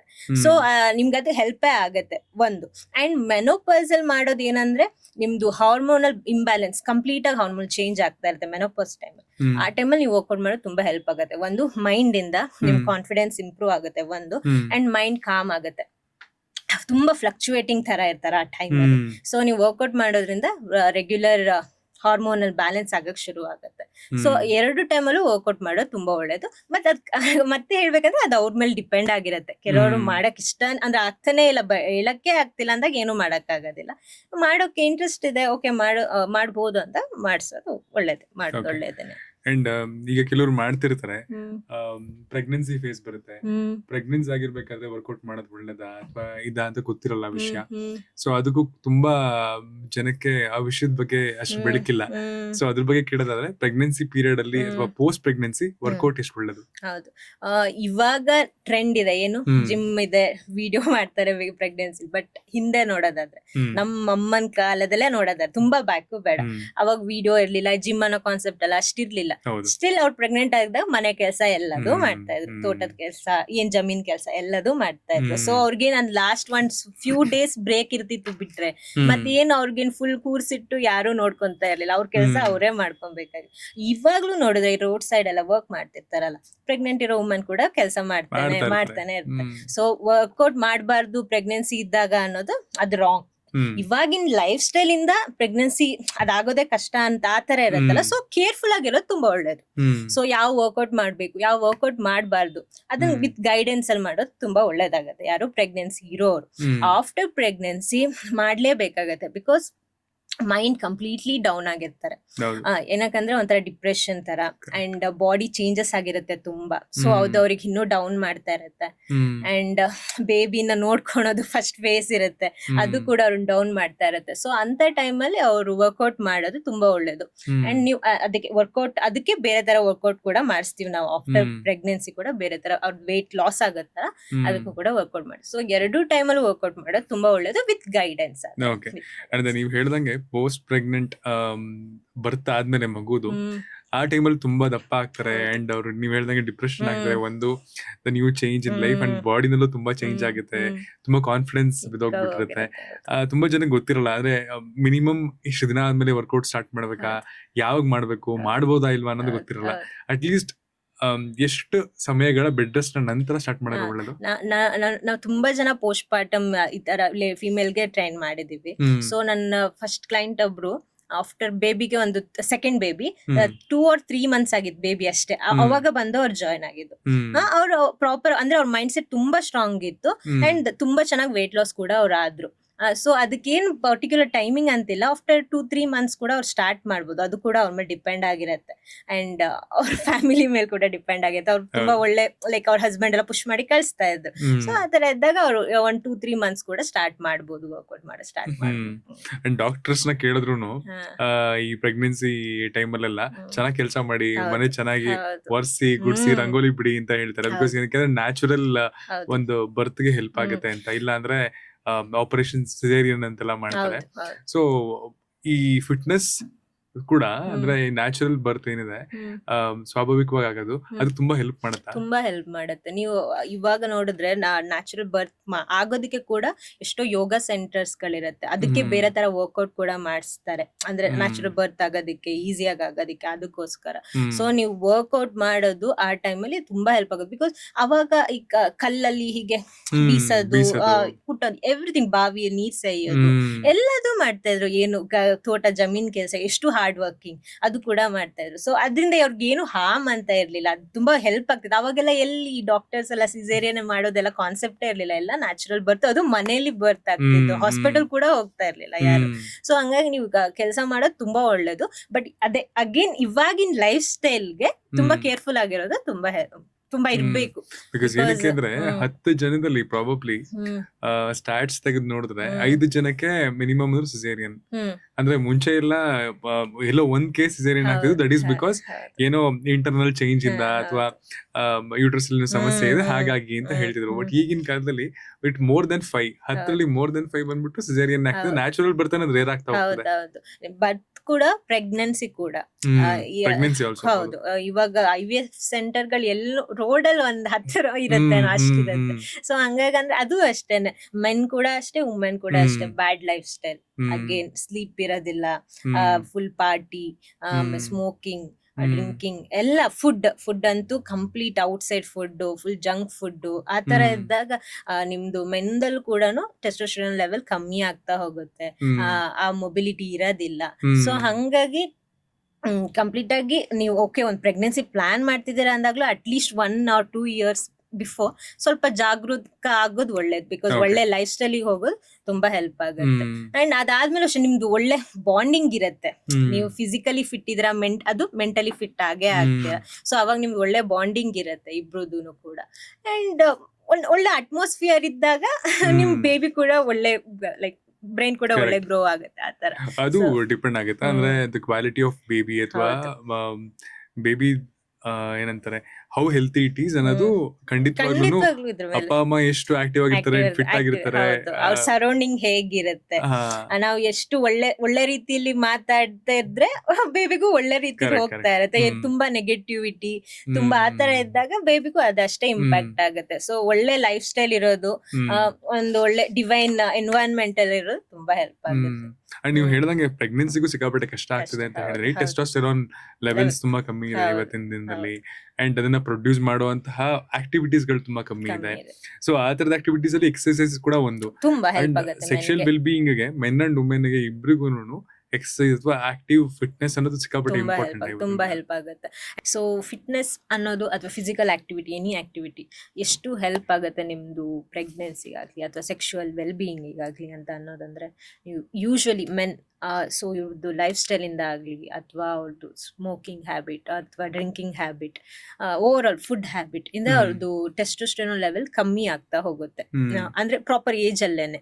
ಸೊ ನಾವ್ ಅದ್ ಹೇಗೆ ಇದ್ ಮಾಡ್ತೀವಿ ಅಂದ್ರೆ, ನಾವು ಯೂಶಲಿ ನಮ್ ಕ್ಲೈಂಟ್ ನಾವು ಬ್ಲಡ್ ಟೆಸ್ಟ್ ರಿಪೋರ್ಟ್ ತಗೊಂಡಾಗ ಅವ್ರು ಏನು ಲೈಕ್ ಬಿಫೋರ್ ಜಾಯ್ನಿಂಗ್ ನಮ್ಮ ಹತ್ರ ಮಾಡುವಾಗ ಸೊ ಅದ್ರದ್ದು ಕೌಂಟ್ ನೋಡಿರ್ತೀವಲ್ಲ, ಸೊ ಆಫ್ಟರ್ ಅವ್ರದ್ದು 3 months or 6 months ಮುಗಿದ್ಮೇಲೆ ಮತ್ತೆ ಟೆಸ್ಟ್ ಮಾಡಿಸ್ತೀವಿ.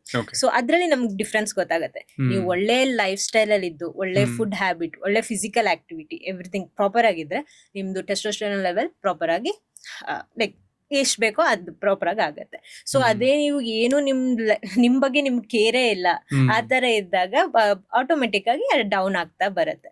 ಅದು ಇವಾಗಿನ ಲೈಫ್ ಸ್ಟೈಲ್ಗೆ, ಹೊರಗಡೆ ಇರೋ ಎನ್ವೈರನ್ಮೆಂಟ್ಗೆ ಅದು ನೀವು ಇರ್ಲೇಬೇಕು. ನೀವು ಫಿಸಿಕಲ್ ಆಕ್ಟಿವಿಟಿ ಅಂಡ್ ಒಳ್ಳೆ ಫುಡ್ ಅಲ್ಲಿ ನೀವು ಇರ್ಲೇಬೇಕಾಗತ್ತೆ. ಸೊ ಯಾವ್ದು ಮೇಜರ್ ಚಾಲೆಂಜಸ್ ಅಂದ್ರೆ ಈಗಿನ ಕಾಲದ ವುಮನ್ ಅಲ್ಲಿ ನೀವು ನೋಡೋದು ಬೇಸಿಕಲಿ ವರ್ಕೌಟ್ ಬರ್ತಾರೆ, ಇಲ್ಲ ಅಂದ್ರೆ ನಿಮ್ಮ ಹತ್ರ ಟ್ರಾನ್ಸ್ಫಾರ್ಮೇಶನ್ ಬರ್ತಾರೆ ಅಂತಂದ್ರೆ ಮೇಜರ್ ಚಾಲೆಂಜಸ್ ಹೆಣ್ಮಕ್ಳು ಫೇಸ್ ಮಾಡ್ತಾ ಇರೋದು ಯಾವ್ದು?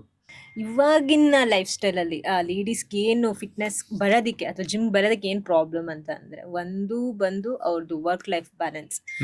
ಎಲ್ಲರೂ ಮೋಸ್ಟ್ ಆಫ್ ದ ವುಮೆನ್ ಇವಾಗ ವರ್ಕಿಂಗೇ ಇರ್ತಾರೆ ಅಂಡ್ ಆಫೀಸ್ಗೆ ಹೋಗೋದಾಗ್ಲಿ ಅದ್ರ ಟೈಮಿಂಗ್ ಸೆಟ್ ಮಾಡೋದನ್ನ. ಆಮೇಲೆ ಇವಾಗಿಂದು ವರ್ಕ್ ಅಂದ್ರೆ ತುಂಬಾ ಸ್ಟ್ರೆಸ್ಫುಲ್ ಆಗೇ ಇರುತ್ತೆ. ಯಾರು ಪೀಸ್ಫುಲ್ ಆಗಂತೂ ಯಾರು ಹೋಗ್ ಬರಲ್ಲ.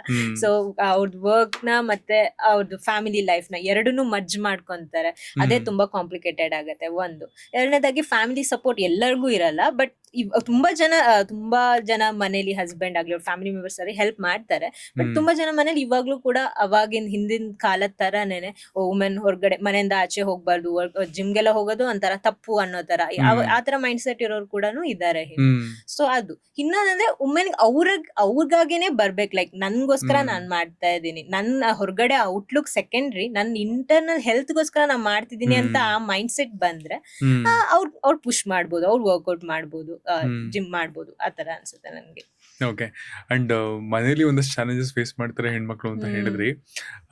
ಮುಂಚೆ ಎಲ್ಲ ಅಂದ್ರೆ ಈಗ ಪ್ರೆಗ್ನೆನ್ಸಿ ಆದ್ಮೇಲೆ ಬಾಣಂತನಕ್ಕೆ ಅಂತ ಒಂದೊಂದು ವರ್ಷ ಇಟ್ಕೊಳ್ಳೋರು, ಒಂದ್ ವರ್ಷ ಇಟ್ಕೊಂಡು ಕೇರ್ ಮಾಡಿ ಹೊರಗಡೆ ಗಾಳಿಗೆ ಹೋಗಂಗಿರಲ್ಲ, ನೀರ್ ಮುಟ್ಸಂಗಿರಲ್ಲ ಅಂತೆಲ್ಲ ಮಾಡೋರು.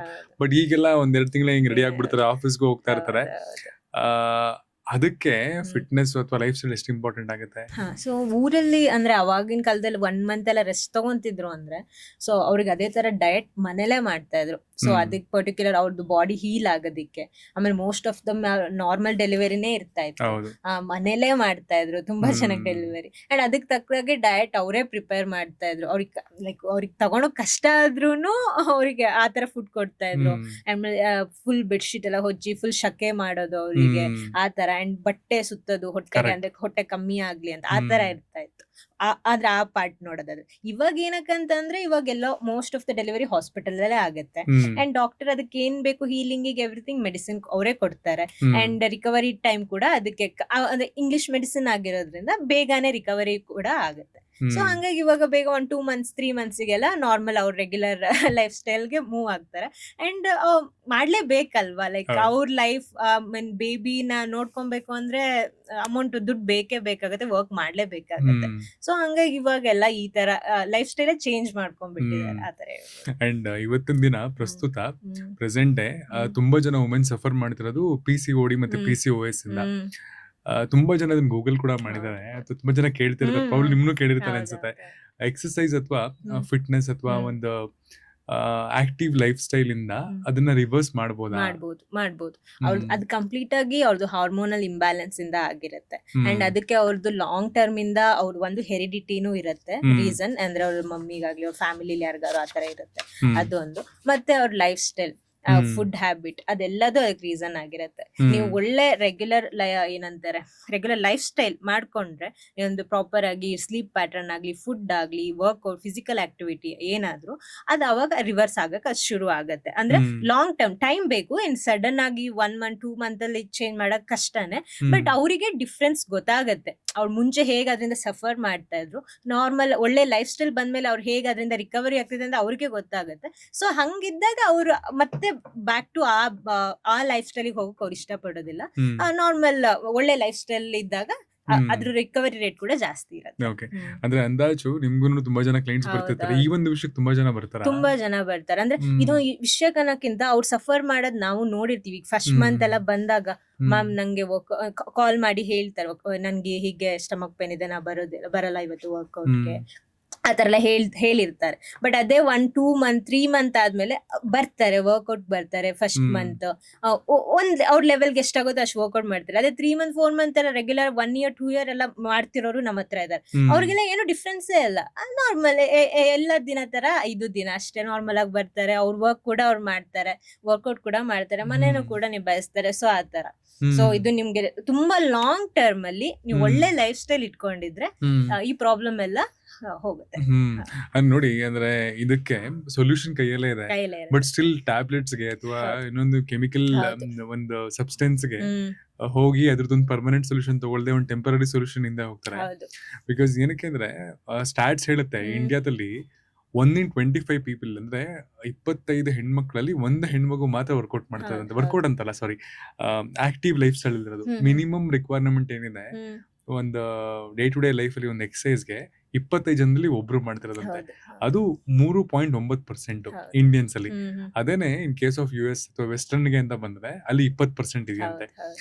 ಅದು ಗ್ರಾಜುಯಲಿ ಅದರಿಂದ ಏನಾಗ್ತದೆ ಅಂದ್ರೆ 15 ವರ್ಷದಿಂದ 30 ವರ್ಷದ ಕ್ಯಾಟಗರಿ ಇದು. ಗ್ರಾಜುಯಲಿ ಅದರಿಂದ ಒಬೇಸ್ ಆಗ್ತಿದ್ದಾರೆ, ಅನ್ಹೆಲ್ತಿ ಲೈಫ್ ಸ್ಟೈಲು, ಅಥವಾ ಆಗ್ಲೇ ನಾವು ಮಾತಾಡ್ದಂಗೆ ಲೈಫ್ ಎಕ್ಸ್ಪೆಕ್ಟೆನ್ಸಿ ತುಂಬಾ ಕಮ್ಮಿ ಆಗ್ತದೆ, ಇದೆಲ್ಲಾನು ಆಗ್ತದೆ. ಬಟ್ ಸ್ಟಿಲ್ ಎಷ್ಟು ಮುಂದುವರೆದ್ರು 25 ಜನಕ್ಕೆ ಒಬ್ರು ಅಂತಂದ್ರೆ ಇನ್ನು ಎಷ್ಟೊಂದು ಬೆಟರ್ಮೆಂಟ್ ಆಗ್ಬೇಕಿದೆ ಅಲ್ವಾ? ಫಾರಿನ್ ಕಂಟ್ರೀಸ್ ಅಲ್ಲೆಲ್ಲ ಇದು ಏನು ವರ್ಕೌಟ್ ಮಾಡೋದು ಅದೇನೋ ಒಂದು ಎಕ್ಸ್ಟ್ರಾ, ಜಿಮ್ಗೆ ಹೋಗೋದು ಒಂದು ಎಕ್ಸ್ಟ್ರಾ ಅಂತ ಅವ್ರು ಫೀಲೇ ಮಾಡಲ್ಲ. ಮನೇಲಿ ಬೇಸಿಕ್ ವರ್ಕೌಟ್ ಮಾಡಕ್ ಏನ್ ಬೇಕೋ ಅದು ಇಟ್ಕೊಂಡಿರ್ತಾರೆ. ನಾವ್ ಹೇಗ್ ಮನೇಲಿ ಒಂದು ದೇವ್ರ ಮನೆ ಹೇಗ್ ನಾವು ಪೂಜೆಗೆ ಅಂತ ಇಟ್ಕೊಂತೀವೋ ಅವ್ರದ್ದು ಹಾಗೆ ಮನೇಲಿ ಒಂದು ಜಿಮ್ ಅನ್ನೋ ಸ್ಮಾಲ್ ಆದ್ರೂ ಅವ್ರು ಇಟ್ಕೊಂಡಿರ್ತಾರೆ. ಅವ್ರ ರೆಗ್ಯುಲರ್ ಲೈಫ್ ಸ್ಟೈಲ್ ವರ್ಕೌಟ್ ಅವ್ರು ಮಾಡೇ ಮಾಡ್ತಾರೆ. ಇಂಡಿಯಾದಲ್ಲಿ ಜಿಮ್ಗೆ ಹೋಗೋದೇ ಒಂದು ಏನೋ ಒಂದ್ ಕೆಲ್ಸ ಮಾಡ್ದಂಗೆ, ಜಿಮ್ಗೆ ಹೋಗ್ಬೇಕು, ಅದಕ್ ಟೈಮ್ ಕೊಡ್ಬೇಕು, ಮನೆಗ್ ಟೈಮ್ ಸಿಗಲ್ಲ, ಆ ತರ ಥಿಂಕ್ ಮಾಡ್ತಾರೆ. ಸೊ ಆ ಮೆಂಟಾಲಿಟಿ ಚೇಂಜ್ ಆಗ್ಬೇಕು. ನಮ್ಗೋಸ್ಕರ ನಮ್ ಹೆಲ್ತ್ಗೆ ಓಕೆ. ತುಂಬಾ ಏಜ್ ಆದ್ಮೇಲೆ ಒಂದು 50-60 ಆದ್ಮೇಲೆ ಹಾಸ್ಪಿಟಲ್ ಬೆಡ್ ಅಲ್ಲಿ ಮಲ್ಕೊಂಡು ಆ ಡಾಕ್ಟರ್ಸ್ ಕೊಡೋ ಮೆಡಿಸಿನ್ ಇಂಜೆಕ್ಷನ್ ತಗೊಂಡು ಆ ಸಫರ್ ಮಾಡೋಕ್ಕಿಂತ ಇವಾಗ ಗ್ರಾಜುವಲಿ ಅವ್ರ ಲೈಫ್ ಸ್ಟೈಲ್ ಚೇಂಜ್ ಮಾಡ್ಕೊಂಡ್ರೆ ಅದ್ರಿಂದ ಸೇವ್ ಆಗ್ಬೋದು, ಅವಾಯ್ಡ್ ಮಾಡ್ಬೋದು ಅವರು. ಸೊ ಹಂಗಾಗಿ ಅವ್ರ ಮೈಂಡ್ ಸೆಟ್ ಅಷ್ಟೇನೆ. ಎಲ್ಲ ವುಮೆನ್ ಅವ್ರಿಗೋಸ್ಕರ ಅಂತ ಹೇಳಿ, ನಮ್ ಹೆಲ್ತ್ಗೋಸ್ಕರ ಅಂತ ಹೇಳಿ ಬೇರೆಯವ್ರಿಗೆ ಮೆಚ್ಚಕ್ ಬೇಡ, ನಮ್ದು ಹೊರಗಡೆ ಅಪಿಯರೆನ್ಸ್ ಅಂತ ಬೇಡ, ನಮ್ ಇಂಟರ್ನಲ್ ಹೆಲ್ತ್ಗೆ ನನ್ ಮಗು ನನ್ ಫ್ಯಾಮಿಲಿ ಚೆನ್ನಾಗಿ ನೋಡ್ಕೊಬೇಕು, ನಾನ್ ಲಾಂಗ್ ಟರ್ಮ್ ಅಲ್ಲಿ ಇರ್ಬೇಕು, ಆತರ ಒಳ್ಳೆ ಅಟ್ಮಾಸ್ಫಿಯರ್ ಇರ್ಬೇಕಂತ ಮೈಂಡ್ ಅಲ್ಲಿ ಇದ್ರೆ ಅವಾಗ ಗ್ರಾಜುವಲಿ ಇದು ವರ್ಕೌಟ್ ಮಾಡೋದು ತುಂಬಾನೇ ಬೆಸ್ಟ್. ಅಂದ್ರೆ 1990ರಲ್ಲಿ 1.2% ವುಮೆನ್ ಒಬೆಸಿಟಿ ಇದ್ರಂತೆ. ಈಗ 2025ಗೆ 9.8%. ಅಂದ್ರೆ 1.2 ಅಲ್ಲಿ 9.8 ಅಲ್ಲಿ ಅರೌಂಡ್ ಲೈಕ್ 35 years ಬ್ಯಾಕ್ ಹಂಗಿತ್ತಂತೆ. 44 ಮಿಲಿಯನ್ ಇಂಡಿಯನ್ಸು ಫೀಮೇಲ್ ಒಬೇಸ್ ಇದ್ದಾರೆ. ಅದರಲ್ಲಿ 22 ಮಿಲಿಯನ್ ಅಂದ್ರೆ ಕಂಪ್ಯಾರಿಸನ್ ಅಲ್ಲಿ 22 ಮಿಲಿಯನ್ ಮೇಲ್ ಒಬೇಸ್ ಇದ್ರೆ, ಡಬಲ್ ಇದಾರಂತೆ 44 ಮಿಲಿಯನ್ ಫೀಮೇಲ್ ಒಬೇಸ್ ಇದ್ದಾರೆ. ಅದರಿಂದ ಅವ್ರ ಲೈಫ್ ಎಕ್ಸ್ಪೆಕ್ಟೆನ್ಸಿ ಅಥವಾ ಒಂದು 40 ವರ್ಷ ಆದ್ಮೇಲೆ ಅವ್ರಿಗೇನು ಮಾಡಕ್ಕೆ ಆಗದಿರೋ ಪರಿಸ್ಥಿತಿಗೆ ಬರ್ತಿದ್ದಾರೆ ಅಂದ್ರೆ ಇದು ತುಂಬಾ ಶಾಕಿಂಗ್ ಅಲ್ವಾ? ಅಂದ್ರೆ ನಮ್ಮ ತಾಯಿ ಆ ಏಜ್ ನೋಡಿದ್ರೆ, ಆ ಏಜ್ ಗ್ರೂಪ್ ನೋಡಿದ್ರೆ, ಈ ಸ್ಟಾಟ್ಸ್ ನೋಡಿದಾಗ ಅನ್ಸ್ತು ಅಲ್ವಾ, ಸ್ವಲ್ಪ ಸಣ್ಣಗೆ ಫಿಟ್ ಆಗಿ ಇರೋರು ತುಂಬಾ ಕಮ್ಮಿ. ಎಲ್ಲರೂ ಸ್ವಲ್ಪ ಒಬೇಸೆ, ಆಮೇಲೆ ಕೆಳಗಡೆ ಕೂತ್ಕೊಳಕ್ ಆಗಲ್ಲ ಅಂತಾರೆ. ಈ ತರದ ಪ್ರಾಬ್ಲಮ್ಸ್ ತುಂಬಾ ಇರುತ್ತೆ. ಯೂಶಲಿ ಮೆನ್ಗೆ ಒಂದು ಸ್ವಲ್ಪ ಫ್ಯಾಟ್ ಪರ್ಸೆಂಟೇಜ್ ಇದ್ರು ಅವ್ರು ಸರ್ವೈವ್ ಆಗೋದಕ್ಕೆ ಸಾಕು. ಬಟ್ ಅದಕ್ಕಿಂತ ಜಾಸ್ತಿ ವುಮೆನ್ಗೆ ಫ್ಯಾಟ್ ಪರ್ಸೆಂಟೇಜ್ ಜಾಸ್ತಿ ಬೇಕಿರೋದು. ಬಿಕಾಸ್ ಅವ್ರ ಬಾಡಿ ಟೈಪೇ ಅದಕ್ಕಾಗೇನೆ ಇರುತ್ತೆ. ಒಂದು ಮಗುನ ಇಟ್ಕೊಬೇಕು 9 months, ಅದಕ್ಕೆ ನ್ಯೂಟ್ರಿಷನ್ ಎಲ್ಲ ಕೊಡ್ಬೇಕು, ಅಂಡ್ ಅವ್ರ ಡೇ ಟು ಡೇ ಎಲ್ಲ ಲೈಫ್ ಸ್ಟೈಲಿಗೆ. ಸೊ ಯೂಶಲಿ ವುಮೆನ್ಗೆ ಹಿಪ್ ಪೋರ್ಷನ್ ಆಗ್ಲಿ, ಮಿಡ್ ಪಾರ್ಟ್ ಅಲ್ಲಾಗ್ಲಿ ಸ್ವಲ್ಪ ಫ್ಯಾಟ್ ಎಲ್ಲ ಕೂಡ ಜಾಸ್ತಿ ಇರುತ್ತೆ. ಸೊ ಹಂಗಿದ್ದಾಗ ಅವರು ವರ್ಕೌಟ್ ಏನು ಮಾಡ್ತಾ ಇಲ್ಲ, ಮತ್ತೆ ಫುಡ್ ಕೂಡ ಆಚೆನೆ ತಿಂತಾ ಇದೀನಿ ನಾನು, ಓಕೆ ಆಫೀಸ್ ಇದೆ ಅಂತ ಹೇಳ್ಕೊಂಡು ಫುಲ್ ಡೇ ಹೊರಗಡೆನೆ ತಿನ್ನೋದು, ಅದೆಲ್ಲ ಮಾಡಿದಾಗ ಏನು ಫಿಸಿಕಲ್ ಆಕ್ಟಿವಿಟಿನೂ ಇಲ್ಲ ಅಂಡ್ ಒಳ್ಳೆ ಡಯಟ್ ಕೂಡ ಇಲ್ಲ ಅಂದಾಗ ಆಟೋಮ್ಯಾಟಿಕ್ಲಿ ಆಬ್ವಿಯಸ್ ಆಗೇ ಆಗ್ತಾರೆ. ಸೊ ಅವರು ಲೈಕ್ ಮಾರ್ನಿಂಗ್ ಅದೇ ಅಗೇನ್ ಅವ್ರ ನೈಟ್ ಸ್ವಲ್ಪ ಬೇಗ ಮಲಗಿ, ಸ್ವಲ್ಪ ನೈಟ್ ಲೈಫ್ ನ ಅವಾಯ್ಡ್ ಮಾಡಿ, ಮಾರ್ನಿಂಗ್ ಎದ್ದು ಅವ್ರ ಫುಡ್ ಅವರೇ ಪ್ರಿಪೇರ್ ಮಾಡ್ಕೊಂಡು ಅವ್ರ ಹೆಲ್ತ್ ಏನ್ ಬೇಕೋ ಅದನ್ನ ಪ್ರಿಪೇರ್ ಕೇರ್ ಮಾಡ್ಕೊಂಡು ಒಳ್ಳೆ ಲೈಫ್ ಸ್ಟೈಲ್ಗೆ ಒಳ್ಳೆ ಹ್ಯಾಬಿಟ್ಗೆ ಆದ್ರೆ ಸೊ ಆಟೋಮೆಟಿಕಲಿ ಅವ್ರ ಹೆಲ್ತ್ ಕೂಡ ಚೇಂಜ್ ಆಗ್ತಾ ಹೋಗುತ್ತೆ. ಅಂಡ್ ಕೆಲವರಿಗೆಲ್ಲ ಹೇಳ್ತಾರಲ್ಲ ಅಂದ್ರೆ 1 ತಿಂಗಳು 2 ತಿಂಗಳಲ್ಲೆಲ್ಲ ನಾನು ಸಣ್ಣ ಆಗ್ಬಿಟ್ಟೆ ಹಂಗೆ ಹಿಂಗೆ ಅಂತರ ಹೇಳ್ತಿರ್ತಾರೆ. ಐಡಿಯಲಿ ಒಂದ್ 5 kg ಅಥವಾ 10 kg 20 kg ಇದನ್ನ ಕಮ್ಮಿ ಮಾಡೋದಕ್ಕೆ ಐಡಿಯಲಿ ಯಾವ ಟೈಮು ಇಟ್ಸ್ ರೈಟ್ ಟೈಮ್ ಅಂದ್ರೆ 1 ತಿಂಗಳ 90 ದಿನಾನ 100 ದಿನಾನ ವಾಟ್ ಇಸ್ ರೈಟ್? ಅದು ಅಗೇನ್ ಅವ್ರ ಬಾಡಿ ಟೈಪ್ ಮೇಲೆ ಡಿಪೆಂಡ್ ಇರುತ್ತೆ. ಕೆಲವ್ರಿಗೆ ವೆಯ್ಟ್ ಗೇನ್ ಆಗೋದು ತುಂಬಾ ರೀಸನ್ ಇರುತ್ತೆ. ಏನು ಇದು ಒಂದೇ ರೀಸನ್ ಅಂತ, ಕೆಲವರು ಓವರ್ ಈಟಿಂಗ್ ಮಾಡಿ ವೆಯ್ಟ್ ಗೇನ್ ಆಗಿರ್ತಾರೆ, ಕೆಲವರು ಹಾರ್ಮೋನಲ್ ಇಂಬ್ಯಾಲೆನ್ಸ್ ಇಂದ ವೆಯ್ಟ್ ಗೇನ್ ಆಗಿರ್ತಾರೆ, ಕೆಲವರು PCOS ಈ ತರ ಥೈರಾಯ್ಡ್ ಇಂದ ಈ ತರ ಬೇರೆ ಬೇರೆ ರೀಸನ್ ಇಂದ ವೆಯ್ಟ್ ಗೇನ್ ಆಗಿರ್ತಾರೆ. ಬಟ್ ನೀವು ಒಂದು ನಾನ್ ಹೇಳೋದಂದ್ರೆ ಬೇಸಿಕ್ ಟು ಒಂದು ಒಳ್ಳೆ ಲೈಫ್ ಸ್ಟೈಲ್ ಮಲ್ಗೋ sleeping habit and proper diet without missing ಒಂದು ಚೀಟ್ ಮೀಲ್ ಮಾಡ್ದೇನೆ ಅಂದ್ರೆ ಆಚೆ ಫುಡ್ ಮಾಡ್ದೇನೆ ಒಳ್ಳೆ ಹೋಮ್ ಮೇಡ್ ಫುಡ್ ಆ ತರ ತಿನ್ಕೊಂಡಿದ್ದು and workout physical activity cardio ಅದನ್ನೆಲ್ಲದನ್ನು ಮಾಡಿದ್ರೆ 1 ಮಂತ್ ಅಲ್ಲಿ ಅವ್ರು ಎಕ್ಸ್ಪೆಕ್ಟ್ ಮಾಡ್ಬೋದು ಒಂದು 3 to 5 kg weight loss expect ಮಾಡ್ಬೋದು. ಅದು ಅಗೇನ್ ಅವ್ರ ಬಾಡಿ ಟೈಪ್ ಮೇಲೆ ಡಿಪೆಂಡ್ ಆಗುತ್ತೆ, ಬಟ್ ಆದ್ರೂ ಆಗುತ್ತೆ ವೇಟ್ ಲಾಸ್ ಆಗುತ್ತೆ. ಹಂಗಿದ್ದಾಗ ಅಂದ್ರೆ ಫ್ಯಾಟ್ ಲಾಸ್ ಒಂದು ಆಗುತ್ತೆ. ಒಬೇಸ್ ಇರೋರು ಒಂದು 20 kg ಇಳಿಸ್ಬೇಕು ಅಂದ್ರೆ ಅಟ್ ಲೀಸ್ಟ್ 1 year ಆಕ್ಟಿವ್ ಆಗಿದ್ರೆ ಆಗುತ್ತೆ. ಆಗತ್ತೆ ಬಿಕಾಸ್ ಗ್ರಾಜುಯಲಿ ಅಂದ್ರೆ ದಪ್ಪ ಆಗೋದಕ್ಕೂ ಅಷ್ಟೇ ಟೈಮ್ ತಗೊಂಡಿರ್ತೀವಿ, ಗೊತ್ತಾಗಿರಲ್ಲ ಅದು. ಬಟ್ ಸಣ್ಣ ಆಗ್ಬೇಕಾದ್ರೆ ಅದು ಕಾಣಿಸುತ್ತೆ ದಿನ ದಿನ. ಇಲ್ಲ ನೀವು ಒಂದೊಂದ್ ಮಂತ್ ನಿಮ್ಗೆ ವೇಟ್ ಲಾಸ್ ಆಗ್ತಾ ಇದ್ದಂಗೆ ಫ್ಯಾಟ್ ಲಾಸ್ ಆಗ್ತಿರ, ನಿಮ್ಗೆ ಒಂದು ಮೋಟಿವೇಶನ್ ಇರುತ್ತೆ. ಸಣ್ಣ ಆಗಿದ್ದೀನಿ, ಓಕೆ ಇಷ್ಟು ನೆಕ್ಸ್ಟ್ ಮಂತ್ ಇಷ್ಟು ಟಾರ್ಗೆಟ್ ಮಾಡ್ಬೇಕು. ಅಂಡ್ ನೀವು ವೇಟ್ ಲಾಸ್ ಆಗ್ತಾ ನಿಮ್ಗೆ ಒಂದು ಕಾನ್ಫಿಡೆನ್ಸ್ ಬರುತ್ತೆ, ನಿಮ್ಗೆ ಮತ್ತೆ ವರ್ಕೌಟ್ ಮಾಡಕ್ ಪುಷ್ ಮಾಡುತ್ತೆ. ಓಕೆ ನಾನು ಸಣ್ಣ ಆಗಿದ್ದೀನಿ, ಈಗ ಇನ್ನು ಇಷ್ಟ ಆಗ್ಬೇಕು ಅಂತ ಹೇಳಿ ಅದ್ ನೀವು ಫ್ಯಾಟ್ ಲಾಸ್ ಜರ್ನಿ ಸ್ಟಾರ್ಟ್ ಆಗತ್ತಲ್ಲ, ಅದ್ರಲ್ಲಿ ಕಾನ್ಫಿಡೆನ್ಸ್ ಅಲ್ಲೂ ಕೂಡ ಪುಷ್ ಮಾಡ್ತಾರೆ, ಲೈಕ್ ಆ ಸ್ಯಾಟಿಸ್ಫ್ಯಾಕ್ಷನ್ ಅಲ್ಲಿ ಕೂಡ ಪುಷ್ ಮಾಡ್ತಾರೆ. ಯಾವುದು ಒಂದು ಫ್ಯಾಟ್ ಲಾಸ್ ಜರ್ನಿ ನಿಮ್ಮನ್ನ ತುಂಬಾ ಇನ್ಸ್ಪೈರ್ ಮಾಡ್ತು ನೀವು ಮಾಡಿರೋ ಕ್ಲೈಂಟ್ಸ್ ಅಲ್ಲಿ? ತುಂಬಾ ಜನ ಇದ್ದಾರೆ. ಒಬ್ರು ACL ಸರ್ಜರಿ ಆಗಿದ್ದು, ಅವ್ರು ಬಾಸ್ಕೆಟ್ ಬಾಲ್ ಕೋಚ್ ಇದ್ರು. ಅಂಡ್ ತುಂಬಾ ಏನ್ ಏಜ್ ಅಲ್ಲ, ಒಂದು ಐ ಥಿಂಕ್ ಒಂದು 24-25 ಇಯರ್ಸ್ ಅನ್ಸುತ್ತೆ. ಸೊ ಅವ್ರದ್ದು ಕೂಡ 6 ಮಂತ್ ಮಾಡಿದ್ದು 20 kg ಅವ್ರು ಲಾಸ್ ಆದ್ರು. ಅಂಡ್ ಬಾಸ್ಕೆಟ್ ಬಾಲ್ ಕೋಚ್ ಇದ್ರು ಕೂಡ ಅವರು ಮುಂಚೆ ಕ್ಯಾಪ್ಟನ್ ಆಗಿದ್ರು, ಆಮೇಲೆ ಇವಾಗ ಕೋಚಿಂಗ್ ಮಾಡ್ತಾ ಇದ್ರು. ಬಟ್ ಅವ್ರಿಗೆಲ್ಲ ಸ್ಟೂಡೆಂಟ್ಸ್ ಎಲ್ಲ ಲೈಕ್ ಅವ್ರನ್ನ ಡೌಟ್ ಅಲ್ಲಿ ನೋಡ್ತಿದ್ರಂತೆ, ಇವ್ರೇ ನಿಂಗ್ ಇಷ್ಟಪ್ಪ ಇದೆ, ನಮ್ಗೆ ಹೆಂಗ್ ಹೇಳ್ಕೊಡ್ತಾರೆ, ಇವ್ರೇ ಪ್ಲೇ ಮಾಡಲ್ಲ ಆತರ ಅಂತ ಹೇಳಿ. ಬಟ್ ಅವ್ರಿಗೆ ಪೊಟೆನ್ಶಿಯಲ್ ಇದೆ ಅಂಡ್ ಅವ್ರಿಗೆ ಅದ್ ಟ್ರಿಕ್ಸ್ ಗೊತ್ತಿದೆ ಅಂಡ್ ಅದ್ ಹೇಗ್ ಮಾಡ್ಬೇಕು ಅದೆಲ್ಲದು ಅವ್ರಿಗೆ ಗೊತ್ತಿದೆ. ಬಟ್ ಅವ್ರ ಬಾಡಿಯಿಂದ ಅವ್ರ ಕಾನ್ಫಿಡೆನ್ಸ್ ಡೌನ್ ಆಗುತ್ತೆ. ಬಟ್ ಒನ್ಸ್ ಅವರು ಬ್ಯಾಕ್ ಟು ಅಂದ್ರೆ ಅವ್ರು ಮುಂಚೆ ಇದ್ದಿದ್ದಕ್ಕಿಂತನೂ ಸಣ್ಣ ಆದ್ರು ಆಕ್ಚುಲಿ, ಅದು ಅವ್ರಿಗೆ ಹಂಗೆ ಸರ್ಜರಿ ಆಗಿ ರೆಸ್ಟ್ ಎಲ್ಲ ಮಾಡಿ ಆಮೇಲೆ ಮೆಡಿಸಿನ್ ಡೋಸೇಜ್ ಇಂದ ಅವ್ರು ಹಂಗೆ ವೆಯ್ಟ್ ಗೇನ್ ಆಗಿದ್ರು ತುಂಬಾ. ಆಮೇಲೆ 20+ kg ಅವರು ಸಣ್ಣ ಆದ್ರು 6 ಮಂತ್ ಅಲ್ಲಿ. ನಂಗೆ ಅದು ತುಂಬಾ ಖುಷಿ ಆಯ್ತು ಆಕ್ಚುಲಿ. ಅಂದ್ರೆ ಅವ್ರು ಕೂಡ ಅವ್ರ ಸ್ಟೂಡೆಂಟ್ಸ್ ಇದ್ರೂನು ಅವರು ಗ್ರೇಟ್ಫುಲ್ ಅನ್ಸುದು. ಅಂಡ್ ಅವ್ರ ಟ್ರಾನ್ಸ್ಫಾರ್ಮೇಶನ್ ತುಂಬಾ ಜನಕ್ಕೆ ಇನ್ಸ್ಪೈರ್ ಆಯ್ತು, ಅವ್ರ ಸ್ಟೂಡೆಂಟ್ಸ್ಗಾಗ್ಲಿ ನಮ್ ಕ್ಲೈಂಟ್ ಗಳಿಗೆ ಡೈಲಿ ನೋಡ್ತಾ ಇದ್ರಲ್ಲ ಡೇ ಟು ಡೇ. ಸೊ ಅವ್ರ ಹಾರ್ಡ್ ವರ್ಕ್ ನೆಕ್ಸ್ಟ್ ಲೆವೆಲ್. ಅಂದ್ರೆ ಅಷ್ಟು ACL ಸರ್ಜರಿ ಇದ್ದು ಕೂಡ ಮಾಡಿದಾರೆ ಅಂದ್ರೆ ಗ್ರೇಟ್. ಪ್ರಾಬ್ಲಿ ನೀವ್ ಅದೇ ಹೇಳಿದ್ರಲ್ಲ, ಸ್ಟೂಡೆಂಟ್ಸ್ ಗಳು ಅವ್ರನ್ನ ಜಡ್ಜ್ ಮಾಡೋ ಒಂದು ಕನ್ಸರ್ನ್ಗೂ ಬಂದಿತ್ತು ಅಂತ. ಹುಡುಗರ ವಿಷಯದಲ್ಲಿ ಏನಾಗುತ್ತೆ ಅಂದ್ರೆ ಸುಮಾರು ಕೇಸಲ್ಲಿ ಹೇರ್ ಫಾಲ್ ಆದಾಗ ಇಲ್ಲ ಹೊಟ್ಟೆ ಬಂದಾಗ್ಲೂ ತುಂಬಾ ತಲೆ ಕೆಡ್ಸ್ಕೊಳಕ್ ಹೋಗಲ್ಲ. ಆಫ್ಟರ್ ಮ್ಯಾರೇಜ್ ಓಕೆ ನಡೆಯುತ್ತೆ ಜೀವನ ಅನ್ನೋ ತರ ಇರ್ತಾರೆ, ಬಿಡವಾ ಅಂತ ಅನ್ಕೋತಾರೆ. ಅವ್ರ ಹ್ಯಾಬಿಟ್ಸ್ ನ ಬಿಡಲ್ಲ ಬೇಕಾರೆ, ಹಂಗೆ ಆರಾಮಾಗಿರ್ಲಿ, ಇನ್ನೇನ್ ಆಯ್ತಲ್ಲ ಜೀವನ, ಆಯ್ತಲ್ಲ ಮದುವೆ, ಆಯ್ತಲ್ಲ ಮಗು ಅನ್ನೋ ತರ ವಿಷಯ ಮಾಡ್ತಾರೆ. But when it comes to female ಅಂದ್ರೆ ವುಮೆನ್ ಅಲ್ಲಿ ಏನಾಗುತ್ತೆ, ತುಂಬಾ ಇನ್ಸೆಕ್ಯೂರ್ ಆಗ್ಬಿಡ್ತಾರೆ, ಕಾನ್ಫಿಡೆನ್ಸ್ ಕಳ್ಕೊಂಡ್ಬಿಡ್ತಾರೆ. ಅಂದ್ರೆ ಈ ತರದ್ ಬಟ್ಟೆ ಹಾಕಕ್ಕಾಗಲ್ಲ, ಸ್ಲೀವ್ಲೆಸ್ ಹಾಕೋದಕ್ಕೆ ತುಂಬಾ ಚೆನ್ನಾಗಿ ಯೋಚನೆ ಮಾಡ್ತಾರೆ. ಇಲ್ಲ ಅಂತಂದ್ರೆ ಒಂದ್ ಸ್ಯಾರಿ ಉಡ್ಬೇಕಾದ್ರೂ ಹೆಂಗ್ ಕಾಣ್ತಿರೋ ಏನೋ ಅನ್ನೋ ತುಂಬಾ ಇನ್ಸೆಕ್ಯೂರಿಟೀಸ್ ಇರುತ್ತೆ. ಇದು ಕಾಮನ್ ಆಗಿ ಅವ್ರಲ್ಲಿ ಹಾಗೆ ಆಗುತ್ತಲ್ವಾ? ಸೊ ಅವ್ರು ಅದೇನೆ ಅವ್ರದ್ದು ಅದನ್ನ ಯೋಚನೆ ಮಾಡ್ತಾರೆ, ಓಕೆ ರೆಡಿ ಆಗುವಾಗ ಓಕೆ ನಾನು ಹಿಂಗಾಗಿದ್ದೀನಿ ಅಂತ. ಬಟ್ ಅದಕ್ಕೆ ಏನ್ ವರ್ಕ್ ಮಾಡ್ಬೇಕು ಅದ್ರ ಮೇಲೆ ಕಾನ್ಸಂಟ್ರೇಟ್ ಮಾಡಲ್ಲ ಅವರು. ಬೇರೆ ದಿವಸ ಆರಾಮಾಗಿ ಇರ್ತಾರೆ. ಸೊ ಅವ್ರು ಅವಾಗ ಅವ್ರ ಮೇಲೆ ಅವ್ರು ಆಸಕ್ತಿ ತಗೊಂಡು ಓಕೆ ನನ್ಗೋಸ್ಕರ ನಾನು ಚೆನ್ನಾಗಾಗ್ಬೇಕು, ನನ್ನ ಹೆಲ್ತ್ಗೋಸ್ಕರ ನಾನು ಚೆನ್ನಾಗಾಗ್ಬೇಕು ಅಂತ ಅವ್ರು ಥಿಂಕ್ ಮಾಡಿದ್ರೆ ಅವಾಗ ಆ ರೆಡಿ ಆಗುವಾಗ ಆಗೋ ಪ್ರಾಬ್ಲಮ್ ಇರಲ್ಲ. ಅಂಡ್ ತುಂಬಾ ಜನಕ್ಕೆ ಅದು ಮಿಸ್ಕನ್ಸೆಪ್ಷನ್ ಏನೋ ಗೊತ್ತಿಲ್ಲ. ಸ್ಟ್ರೆಂತ್ ಟ್ರೈನಿಂಗ್ ಅಂತ ಕೇಳಿದ ತಕ್ಷಣ ಅವ್ರು ಏನ್ ಅನ್ಕೊಂತಾರೆ, ನನ್ ಬಾಡಿ ಮಸ್ಕಲಿನ್ ಆಗ್ಬಿಡುತ್ತೆ, ಹುಡುಗನ್ ತರ ಆಗ್ಬಿಡುತ್ತೆ, ಹುಡುಗಿ ತರ ನನ್ಗೆ ಸಾಫ್ಟ್ ಆಗಿರಲ್ಲ, ನಾನು ತುಂಬಾ ಒಂಥರ ರಫ್ ಆಗಿ ಕಾಣಿಸ್ತೀನೇನೋ ಅನ್ನೋದೇ ಮಿಸ್ಕನ್ಸೆಪ್ಷನ್ ಇದೆ. ಮಿಸ್ಕನ್ಸೆಪ್ಷನ್ ನಿಜಾನ? ಇಲ್ಲ, ಅದು ಮಿಸ್ಕನ್ಸೆಪ್ಷನ್, ಮಿತ್ ಅದು. ಅಂದ್ರೆ ಅದು ಕಂಪ್ಲೀಟ್ಲಿ ಡಿಫ್ರೆಂಟ್. ಅಂದ್ರೆ ನೀವು ಟಿವಿಯಲ್ಲಿ ಅಥವಾ ಫೋನ್ ಅಲ್ಲಿ ನೋಡೋ ಬಾಡಿ ಬಿಲ್ಡರ್ಸ್ ಆಗ್ಲಿ ವುಮೆನ್ ಆಗ್ಲಿ, ಸೊ ಅದು ಕಂಪ್ಲೀಟ್ಲಿ ಡಿಫ್ರೆಂಟ್. ಅದು ಬೇರೆನೆ ಸ್ಪೋರ್ಟ್ಸ್ ಇರುತ್ತೆ. ನೀವು ನಾರ್ಮಲ್ ರೆಗ್ಯುಲರ್ ಜಿಮ್ ಮಾಡೋದ್ರಿಂದ ವರ್ಕೌಟ್ ಮಾಡೋದ್ರಿಂದ ನಿಮ್ಗೆ ಆತರ ಮಸಲ್ ಬರಕ್ ಚಾನ್ಸೇ ಇಲ್ಲ. ಬಿಕಾಸ್ ನೀವು ಮಸಲ್ ಬಿಲ್ಡ್ ಆಗ್ಬೇಕಂದ್ರೆ ಟೆಸ್ಟೋಸ್ಟೆರಾನ್ ಬೇಕೇ ಬೇಕಿರುತ್ತೆ. ಸೊ ವುಮೆನ್ ಅಲ್ಲಿ ಇರೋದು ಈಸ್ಟ್ರೋಜನ್ ಹಾರ್ಮೋನ್, ಆ ಹಾರ್ಮೋನ್ ನಿಮ್ಗೆ ಮಸಲ್ ಬಿಲ್ಡ್ ಮಾಡೋದಕ್ಕೆ ಸಪೋರ್ಟ್ ಮಾಡೋದಿಲ್ಲ. ಹ್ಮ್ ಅಂದ್ರೆ ಆ ಲೆವೆಲ್ಗೆ ನೀವು ಮೆನ್ ತರ ಕಾಣೋ ಲೆವೆಲ್ಗೆ ಅದ್ ಹೆಲ್ಪ್ ಮಾಡೋದಿಲ್ಲ. ಹ್ಮ್ ಸೊ ನೀವು ವರ್ಕೌಟ್ ಮಾಡೋದ್ರಿಂದ ನಿಮ್ ಫ್ಯಾಟ್ ಲಾಸ್ ಆಗುತ್ತೆ ಅಂಡ್ ಬಾಡಿ ಟೋನ್ ಆಗುತ್ತೆ. ಲೈಕ್ ಚೆನ್ನಾಗಿ ಕಾಣಿಸ್ತೀರಾ ನೀವು ಹೊರಗಡೆ, ಅಪಿಯರೆನ್ಸ್ ಚೆನ್ನಾಗಿರುತ್ತೆ. ಬಿಟ್ರೆ ಆ ವುಮೆನ್ ತರ ನೀವು ಅಷ್ಟು ಮಸ್ಕ್ಯುಲರ್ ಆಗಕ್ ಚಾನ್ಸೇ ಇರುತ್ತೆ. ಸೊ ಅದ್ರದ್ದು ಭಯನೇ ಬೇಡ, ನೀವು ಟ್ರೈ ಮಾಡಿ, ಅಟ್ಲೀಸ್ಟ್ ಒಂದ್ 6 ಮಂತ್ ಟ್ರೈ ಮಾಡಿ. ಆಮೇಲೆ ಈ ತರ ಯಾರು ಹೇಳಿದ್ರೆ ಓಕೆ ಅನ್ಬೋದು. ಟ್ರೈಯೇ ಮಾಡಲ್ಲ, ಬರೀ ಫೋನ್ ನೋಡ್ಕೊಂಡು ಓ ಇವ್ರ ತರ ಮೆನ್ ತರ ಆಗ್ಬಿಟ್ರೆ ಈ ತರ ಆಗ್ಬಿಟ್ರೆ ಅಂತ ಥಿಂಕ್ ಮಾಡೋದು ಅದು ತುಂಬಾ ಫೂಲಿಶ್ನೆಸ್ ಅನ್ಸುತ್ತೆ ನಂಗೆ. ಟ್ರೈ ಮಾಡಿ ಆಮೇಲೆ ಹೇಳಿದ್ರೆ ಓಕೆ. ಅಂಡ್ ಈ ಬೆನಿಫಿಟ್ಸ್ ಅಲ್ಲಿ ಫಿಟ್ನೆಸ್ ಬೆನಿಫಿಟ್ಸ್ ಅಲ್ಲಿ ಪ್ರೀ ಏಜಿಂಗ್ ಅಂತೆಲ್ಲ ಇದೆಯಲ್ಲ, ಅಂದ್ರೆ ತುಂಬಾ ಹೆಂಗ ಕಾಣಿಸ್ತಾರೆ, ಅದ್ರ ನಿಜನಾ? ಹೌದು, 100%.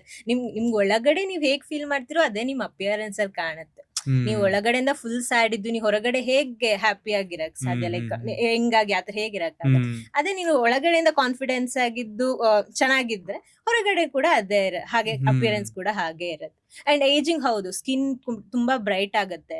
Like regular workout skin bright ಆಗುತ್ತೆ, ಆಕ್ನೆ ಕಮ್ಮಿ ಆಗುತ್ತೆ. ಅಂದ್ರೆ ವರ್ಕೌಟ್ ಅಂತಾನೆ ಅಲ್ಲ, ನಿಮ್ ಲೈಫ್ ಸ್ಟೈಲ್ ಚೇಂಜ್ ಆಗಿರುತ್ತಲ್ಲ, ನಿಮ್ ಡಯಟ್ ಹ್ಯಾಬಿಟ್ ಚೇಂಜ್ ಆಗಿರುತ್ತೆ, ಅದೆಲ್ಲ ಓವರ್ ಆಲ್ ಆಗಿ ಹೆಲ್ಪ್ ಆಗುತ್ತೆ. ಸ್ಕಿನ್ ಎಲ್ಲ ಚೇಂಜ್ ಆಗೋದು ಅದೆಲ್ಲದು ಹೌದು. ಹೇರ್ ಗ್ರೋತ್, ಹೇರಿಗೆ ಬೇಕಾಗಿರೋ ಪ್ರೋಟೀನ್, ನೀವು ಫುಡ್ ಅಲ್ಲಿ ಒಳ್ಳೆ ಪ್ರೋಟೀನ್ ಫೈಬರ್ ತಗೊಂತ ಇದ್ರೆ ಹೇರ್ ಗ್ರೋತ್ ಚೆನ್ನಾಗಾಗುತ್ತೆ. ಹೇರ್ ಫಾಲ್ ಆಗುತ್ತೆ ಅಂತ ಹೇಳ್ತಾರೆ, ಚಾನ್ಸೇ ಇರಲ್ಲ. ಹೇರ್ ಗ್ರೋತ್ ಆಗುತ್ತೆ, ಚೆನ್ನಾಗಿ ಹೇರ್ ಲಾಂಗ್ ಬರುತ್ತೆ, ಚೆನ್ನಾಗಿರುತ್ತೆ. ಹೌದು.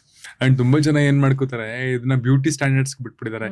ಅಂದ್ರೆ ಆಕ್ಟರ್ಸ್ ಗಳು ಮಾಡ್ತಾರೆ, ಆಕ್ಟ್ರೆಸ್ ಮಾಡ್ತಾರೆ, ಇಲ್ಲ ಇನ್ಯಾರೋ ಮಾಡೆಲ್ ಮಾಡ್ತಾರೆ, ದುಡ್ಡಿರೋರು ಮಾಡ್ತಾರೆ ಅಂತ. ಬಟ್ ಅದ್ರ ಮಧ್ಯೆ ಎಲ್ಲೋ ಒಂದ್ ಕಡೆ ಈ ಆಕ್ಟಿವ್ ಫಿಟ್ನೆಸ್ ಅನ್ನೋದು ಲೈಫ್ ಸ್ಟೈಲ್ಗೆ, ಹೆಲ್ತ್ ತುಂಬಾ ಇಂಪಾರ್ಟೆಂಟ್ ಅನ್ನೋದನ್ನ ಮರ್ತೇ ಬಿಡ್ತೀವಿ. ಅವರು ಹೆಂಗ ಕಾಣೋದು ತುಂಬಾ ಇಂಪಾರ್ಟೆಂಟು, ಅಥವಾ ಅವ್ರು ಮಾಡೋದ್ರಲ್ಲಿ ಅರ್ಥ ಇದೆ, ನಾವ್ಯಾಕ್ ಮಾಡ್ಬೇಕು ಅನ್ನೋ ತರ ತುಂಬಾ ಜನ ಬರ್ತಾರೆ. ಬಟ್ ಲೇಟ್ಲಿ ಅವರೆಲ್ಲ ಕಂಪ್ಯಾರಿಟಿವ್ಲಿ ಅವ್ರು ಚೆನ್ನಾಗಿ ಕಾಣೋದ್ರಲ್ಲದೆ ಫಿಟ್ ಆಗೂ ಇರ್ತಾರೆ ಅಟ್ 40s. ಪಾಪ ಇವ್ರುಗಳೆಲ್ಲ ತುಂಬಾ ಒಬೇಸ್ ಆಗಿರ್ತಾರೆ. ಇಲ್ಲ ಲೈಫ್ ಸ್ಟೈಲ್ ಅಲ್ಲೇ ತುಂಬಾ ಕಷ್ಟ ಇರುತ್ತೆ.